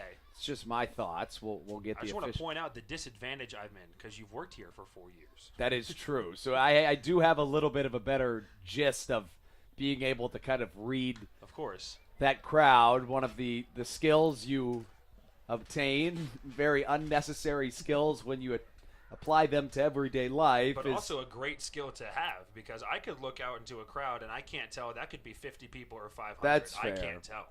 That's fair. And it helps for social distancing reasons, right? Yes, of course. During COVID, it became a very desirable attribute for some to be able to tell how many people were at a particular gathering. Of course. 1-2 the count to Jake Lucci. The cowbell rings as we head on in the bottom of the 8th. Hellweg with a fastball that blows back past Jake Lucci. 2 down here in the bottom of the 8th inning. 17-3 the score here at Regency Furniture Stadium. A packed crowd leading the way as Carlos Diaz continues to warm in the pen. A substitute into the game, Jordan Scott comes in. He started the game last night for the Blue Crabs. Was replaced by Jake Lucci after the first inning. Now comes in the bottom of the 8th. Jordan Scott, a former New York Yankees prospect. Scott, one of the youngest players in all of the Atlantic League. I was about to say, I was looking at the roster the other day. I believe he's the youngest person. Yeah, youngest person on the Blue Crabs. I don't know what this says about me, Stevie, as Jordan Scott takes on the inner half. I've been here for 4 years, as you mentioned, and this is the first time there's ever been a player younger than me. Really? Yeah. Interesting. True. I'm 24. He just turned 24, so he's about 2 months older than me. I'm about to say, I am 23, going to be 24 this year. Jordan Scott is just under 6 months older than me. How does that make you feel? Old? No. Makes me feel a little old. Disappointed that I didn't try more in baseball. That's fair. That's fair. You know, I think that's the only thing it makes me feel at this point. That's fair. It's a fair assessment. 1-1 the count. 2 down, 1 on for the Blue Crabs. Will Decker with a small lead off of first. Jordan Scott in the left-handed batter's box. Big swing and a miss as number 3 finds himself in a 1-2 count. Jordan Scott with an absolute hack at that ball. And why not at this point Exactly. at the game? Why not? I was thinking about that earlier. You get to the point in these games where it's the bottom of the 8th inning and you have 2 outs and you're down 14 runs. Go out there and have some fun. Mm-hmm. You know, at this point, I think everyone can agree, no matter what your mindset is, you could be 110% 24/7. You have to know at some point in your head, this game might as well be over. Just go out there and have a good time. It's true. That's what the game's about. As you hear the Southern Maryland faithful continue their charge chants late into this night. Jordan Scott awaiting the 2-2 delivery. 2 down. here in this bottom of the 8th inning. Hellweg sees Scott staying alive. Will stay at a 2-2 count. First pitch in this contest came at 6:42 p.m., meaning that we are 3 minutes shy of the 3-hour mark. And honestly, for a 20-run game, 3 hours isn't that bad. His pace of play has been fairly solid. The Ducks put up a quick 8 in the 7th inning as Scott continues to fight in this at-bat. He takes the 7th pitch of the at-bat for ball number 3.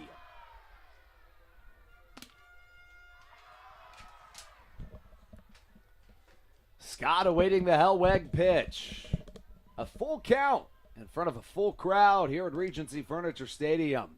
The 3-2. Inside, ball number 4. Decker takes second. Scott takes first, which makes way for Ryan Dicht to have his first at-bat of this 2021 season. As we were talking about earlier, Ryan Dicht, not bad during spring training. Few chances at a couple of at-bats, was able to get a few hits together.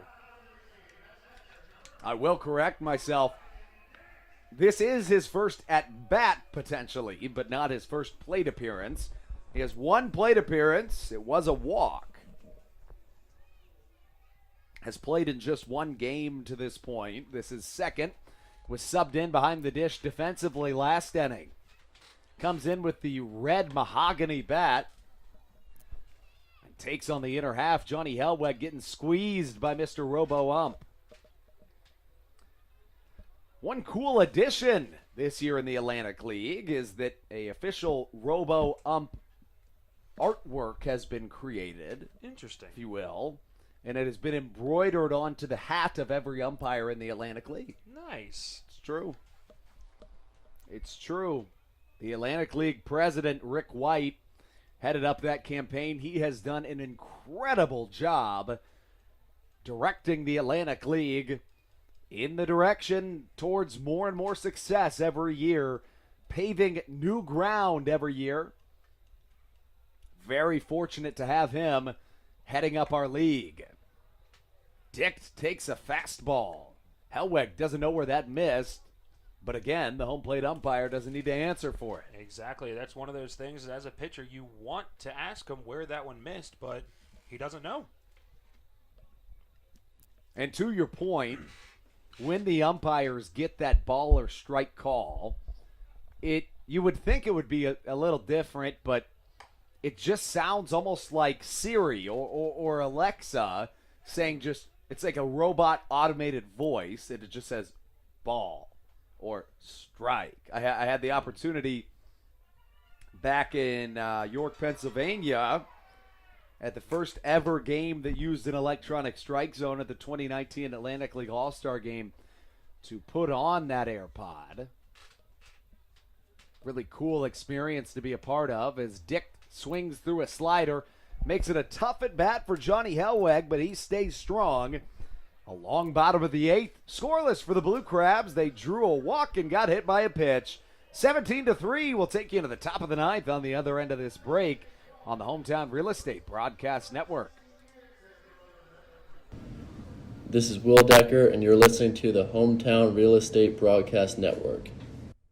All Pawn is Southern Maryland's premier pawn shop and is the official pawn shop of the Southern Maryland Blue Crabs. Stop by and say hello today.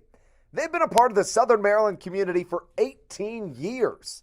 If you need some cash to hold you over, or if you're just doing some spring cleaning and want to clear some stuff out, please bring it by All Pawn and let them make you an offer. If you have broken jewelry or some that you just don't want anymore, please bring it by and they'll pay you more than anyone in the Tri-County area. They're located on 301 in White Plains, just south of DeMar Road. Go Blue Crabs! Hey Blue Crabs fans, make sure to visit the All-American Steakhouse and Sports Theater at 35 St. Patrick's Drive, right here in Waldorf, for some great food with great friends. Their steaks are fresh, hand-cut, in-house daily, as well as many other fresh seafood, chicken, and beef options. They offer outdoor and indoor dining, available each and every day, along with the same great menu to go if you would like. Please visit them online at www.theallamericansteakhouse.com. That's www.theallamericansteakhouse.com. You can also visit them on Facebook or Instagram. They have daily specials that you just can't pass up. Thank you, Blue Crabs fans.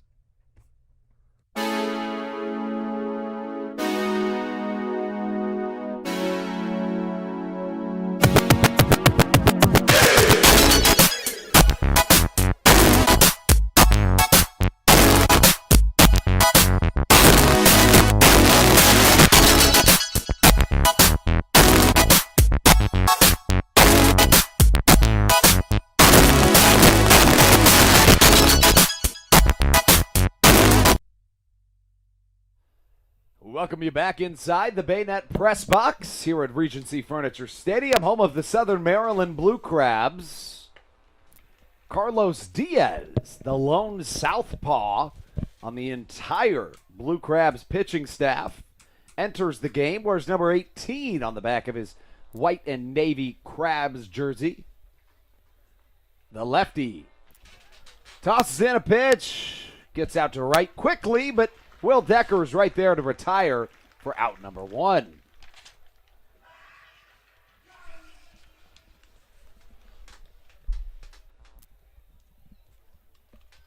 Carlos Diaz.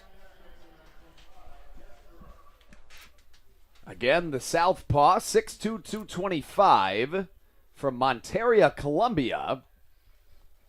Last played for the Milwaukee Milkmen of the American Association. Now the Milwaukee Milkmen, that might be a top name. And a error here from the Blue Crabs, the third of the contest. Make that 6 errors in the game in total, 3 for either side. 17-3 the score here in this top of the 9th inning. 16 hits for the Ducks, 9 for the Blue Crabs. It has been walks and errors that have really hurt the Blue Crabs to this point in the contest.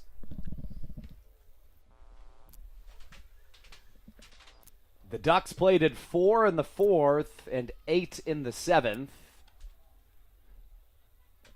Long Island in innings 4 through 8 plated 16 runs. Diaz sees this one go a long ways. A bat flip from Johnny Turbo. See you later, baseball. As that ball lands into the bumper boats pool in left center field. He pimped that one immediately. He knew off the bat that that one was long gone. Johnny Turbo shows that not only does he have the speed, but he's got the power. 19-3 the score. And it has been a rough night for the Blue Crabs bullpen.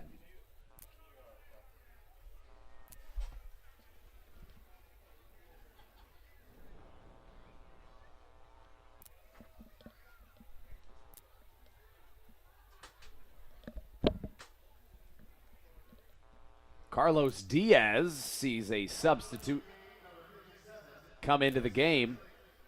And it's Anderson De Leon that will sub into the game. A pitcher, and it looks like the Ducks may be out of position players to use. De Leon not a two-way player. We saw him on the mound last night for the Ducks. And we'll see what he can do behind the plate. This may be a really smart coaching decision because De Leon does not have a large strike zone up there as he just whiffs on the first pitch. It's it looks true. like he's just going up there to swing the bat, it looks like. And in addition to that, you mentioned the 5'7" frame, but in addition to that, with this double hook rule, that means, of course, that now the DH position is filled by a pitcher who can then come in to pitch, right? So, yes, he is batting, but now he'll presumably assume the mound without having to burn another position player. Gotcha. All right. De Leon goes down on strikes. 2 down. here in this top of the ninth inning. The Ducks plated a pair on a Johnny Turbo 2-run shot that he bat flipped on. Now batting number 21, Edgar LeBron. I even had to ask about the pronunciation for that one. It is indeed LeBron. He confirmed no relation. Left on right matchup. Carlos Diaz with the pitch. Swing and a miss. And LeBron sees a 1-1 count. You know, Stevie, there's only a few people in all professional sports that can go by one name always. Of course, LeBron is one of them. And another time in which you would refer to somebody as just one name would be in a situation where you've already said their full name, so then you just say their last name. Of course. Well, with this LeBron, it's tough to only refer to him as LeBron. I feel like once LeBron James starts getting a little publicity, you kind of need to understand you can't go by your last name as a nickname. It's true. I don't think you're able to do that. You can, but people are going to see you as someone that's trying to not be who you are. Especially when you're compared to the best player in basketball history. Exactly. Would we agree on that front? I would. I see you trying to stir the pot a little bit by throwing that comment out there, Just a little bit. I'm on your side. Thank you. I think overall wise, you know? Certainly. The longevity, the list goes on and on. 2-0 count from Diaz. Make that a 2-1 count. And strike three will bring us to the bottom of the ninth inning when we return on the Hometown Real Estate Broadcast Network.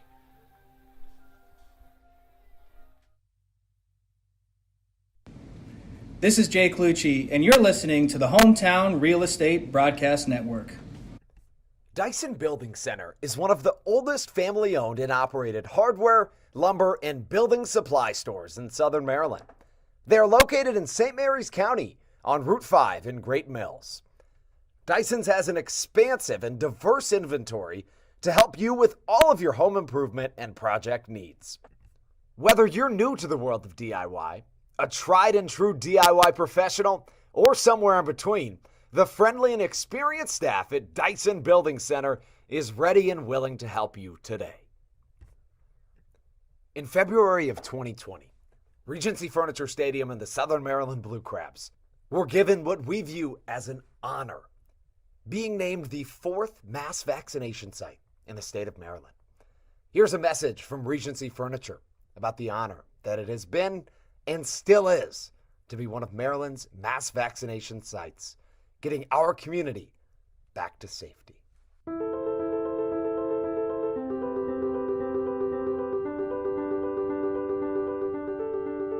During these times of uncertainty, it helps to know there are things we can control to help ourselves and others. For me, it presents the hope that soon enough, my friends and family will be together again.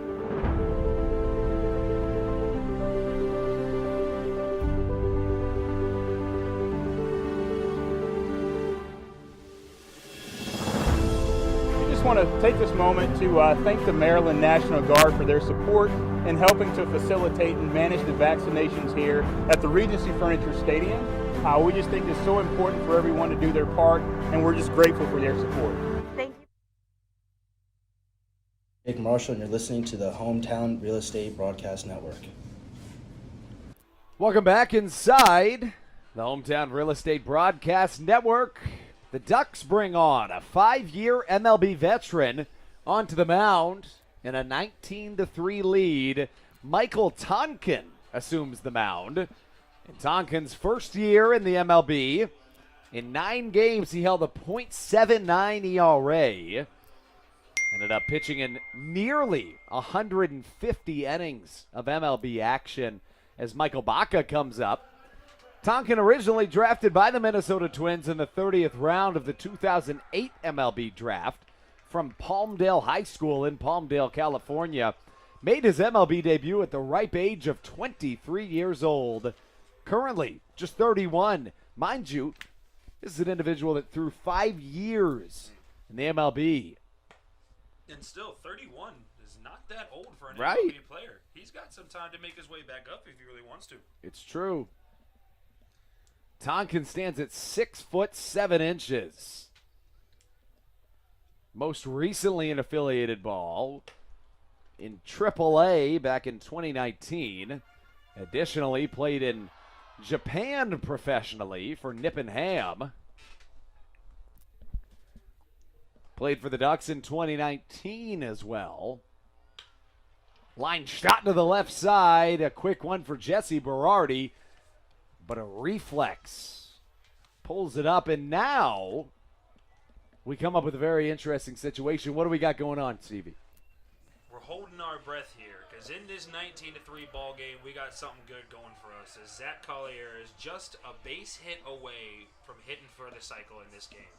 In a game where it seems like everything's going wrong for the Blue Crabs, Zach Collier is still putting on a show for these fans. Pretty incredible. Collier came in struggling to this point as he waves at a pitch from Tonkin. 0-1 the count. 3 for 4, a triple, a double, and a homer. He accounts for a third of Southern Maryland's hits this evening.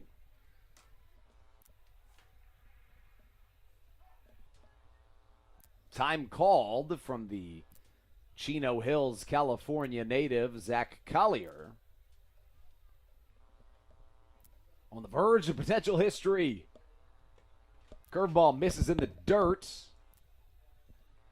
And you have to imagine, with a 2-1 count, if I'm Zach Collier, if ball 4 is even a possibility, I'm swinging even if it's over my head because I want to keep the count alive, It honestly. also goes back to what we were talking about earlier about having fun with the game. At this point, in order to have the most fun, if you're Zach Collier, you're going to do everything you can to hit a single with this at-bat. It's true. Even if I hit one off the wall, I'm staying at first. 100%. You could hit the ball as far as you possibly can in that power alley, and I would be standing at first base. It's true. I might even dive in. Zach Collier, potentially on the verge of history. Or better yet, Andrew, you could backflip onto first base. I couldn't, but some people You're right. could. Sorry about that. We did establish that. Yeah, Neither it one is of us true. are able to do that. Well, actually, it hasn't been confirmed that I can't because I haven't tried. This is also true. It hasn't been confirmed, but it also... It's likely that I can. Let's just put it like that. It's very likely. Let's just put it that way. Zach Collier, 3-1 count. Takes on the well outside corner, and if I'm him, I'm swinging. He's a better man than I, and he'll take the 5-pitch walk and will not get the cycle this evening. You know what, Andrew? We talked about Zach Collier yesterday making that nice diving play, talking about how the reason why he's on that field and we're not is because he can make plays like that.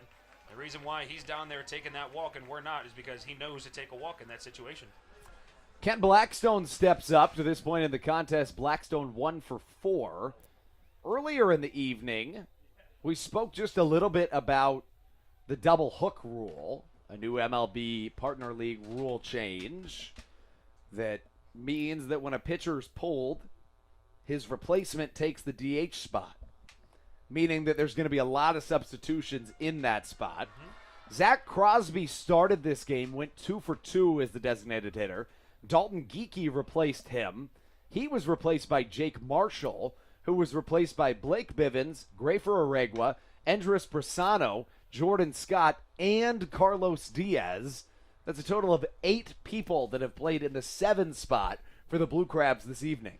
And you said it perfectly. It's just one of those things that you're going to see in this Atlantic League. You know, we are lack of better words, we're the guinea pigs of the MLB. True. You're going to see a lot of things in this league that you're never going to see in the MLB at this point. And at the same time, you're going to see things that you've never seen before that will make it to the MLB. Exactly. The Atlantic League had 4 rule changes implemented into either minor league or Major League Baseball after 2019 as Blackstone gets hit by a pitch. There was 3 rules implemented into the minors, 1 into the MLB, that 1 being the 3-batter minimum rule, that you must face at least 3 batters, that goes along with the pace of play that we've been talking about throughout the evening as Dario Pisano steps up to the plate. Pisano today, 2 for 4.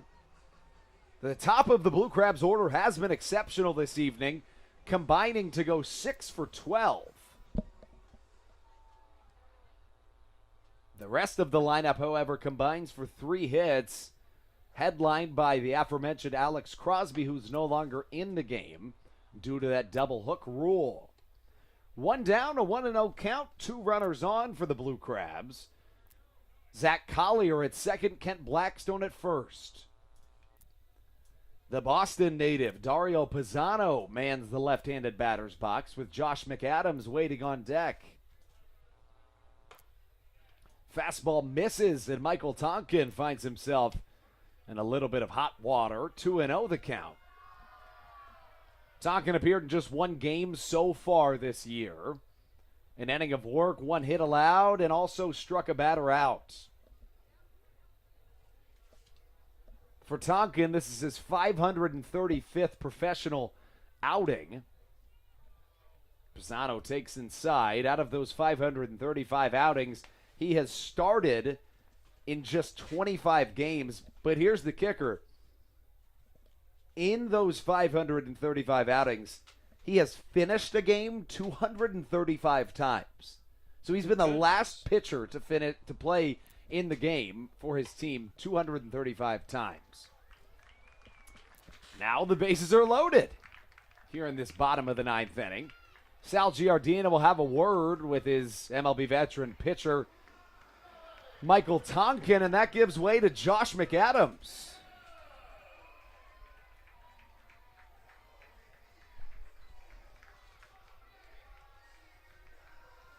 McAdams comes up to the plate with the bases juiced.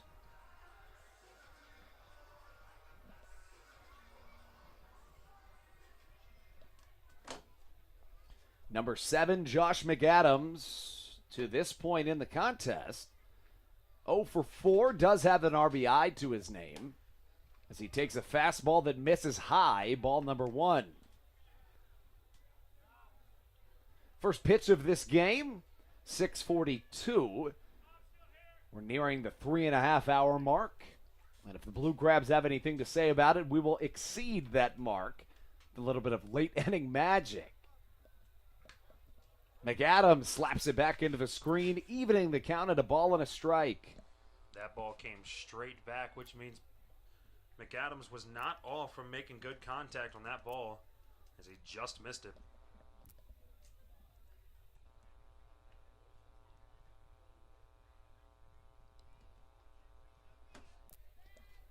McAdams sees a 1-1 count, bases juiced here in the bottom of the 9th inning. Another foul ball back into the screen, and McAdams finds himself and his team down to their final strike here in this bottom of the 9th inning. Here on the Hometown Real Estate Broadcast Network, Andrew Banstra alongside my broadcast partner, Stevie Bowen.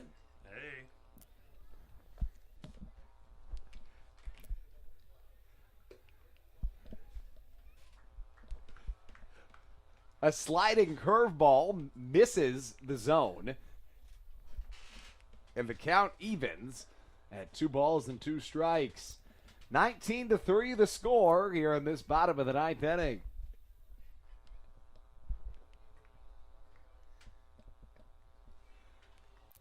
Tonkin's pitch upstairs, strike number 3. And now the Blue Crabs are down to their final out of this contest. The weight of this game rests on the shoulders of Will Decker. Decker was subbed into this game in the 6th inning. He's 1 for 1 in the contest. Began the season 0 for 20, but since is 2 for 4. Swings and misses at the first Tonkin offering.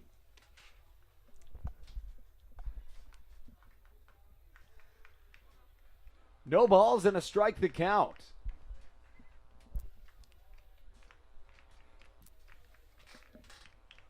Decker awaiting the pitch from Michael Tonkin. Check swing, did he go? Yes, he did. 0-2 the count.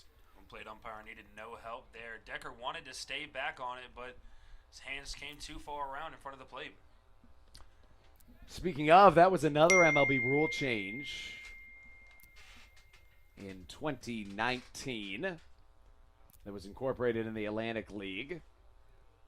As this pitch misses outside, the rule, while a little, I should say, not very much of an understandable rule in terms of how it should be officiated, but the rule was, quote, check swings should favor the batter more than they have in the past, essentially. So umpires should give batters the benefit of the doubt on check swings as to create more offense in the game. I think that's fair. And that's fair because normally on a check swing is you had the idea to swing, which was the wrong idea, but you were smart enough and agile enough to be able to stop yourself. It's true. The pitch fouled back. And the count now runs full at 3 balls and 2 strikes. Tonkin stands on the hill. When you add his height to the height of the pitching mound, he stands at 7'7". That is a scary thing to have to go against. This one into the Bermuda Triangle in left field, but no problem for Clint Freeman, who puts it into the back of his webbing for the final out of this contest. The final score 19-3 as the Blue Crabs allowed a few too many errors and a few too many walks in the contest. Southern Maryland makes their way off the field. Stevie and I will take a quick break before running you down the game recap right here on the Hometown Real Estate Broadcast Network.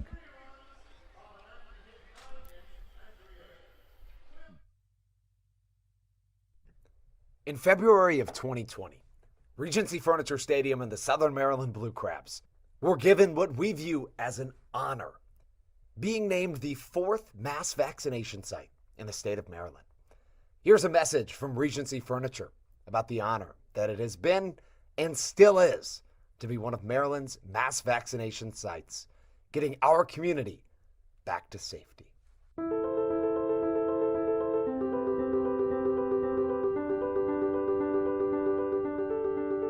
During these times of uncertainty, it helps to know there are things we can control to help ourselves and others. For me, it presents the hope that soon enough, my friends and family will be together again.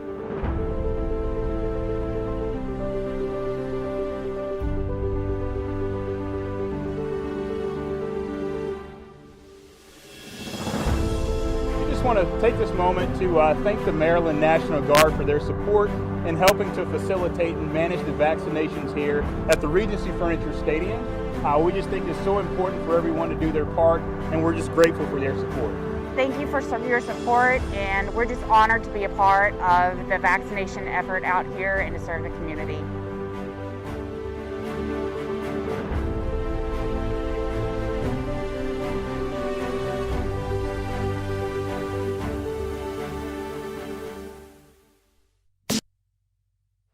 Welcome back onto the air, live from Regency Furniture Stadium. Andrew Banstra alongside my broadcast partner Stevie Bowen.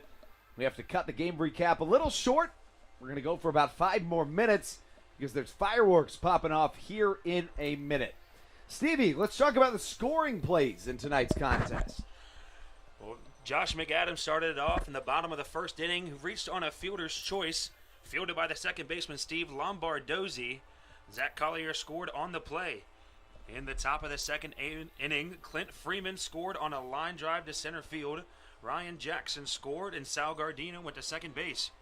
In the top of the fourth inning, Clint Freeman got out on a sacrifice fly to left fielder Jake Lucci, and Ryan Jackson scored on the play.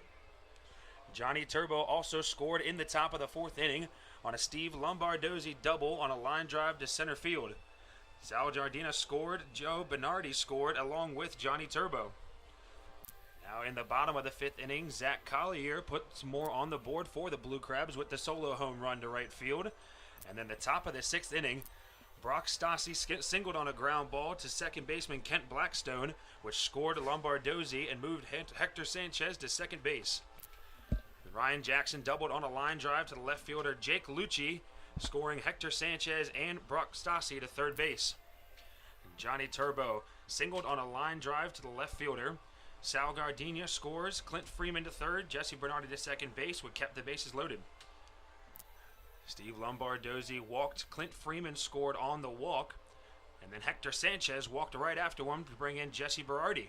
And it felt like at that point things were starting to get out of hand. At this point, we're in the top of the 7th inning.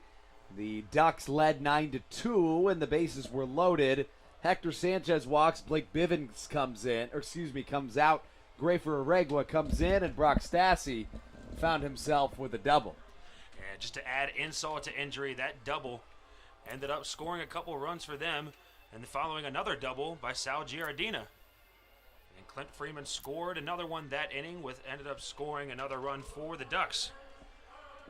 Ryan Jackson, as well as Johnny Turbo, homer to finish the game. For your Blue Crabs, offensively, there was a couple of standouts, with, of course, Zach Collier's near cycle being the highlight. That's what we've got for tonight's contest. Join us again. We'll get on the air at 1:50 tomorrow right here on the Hometown Real Estate Broadcast Network.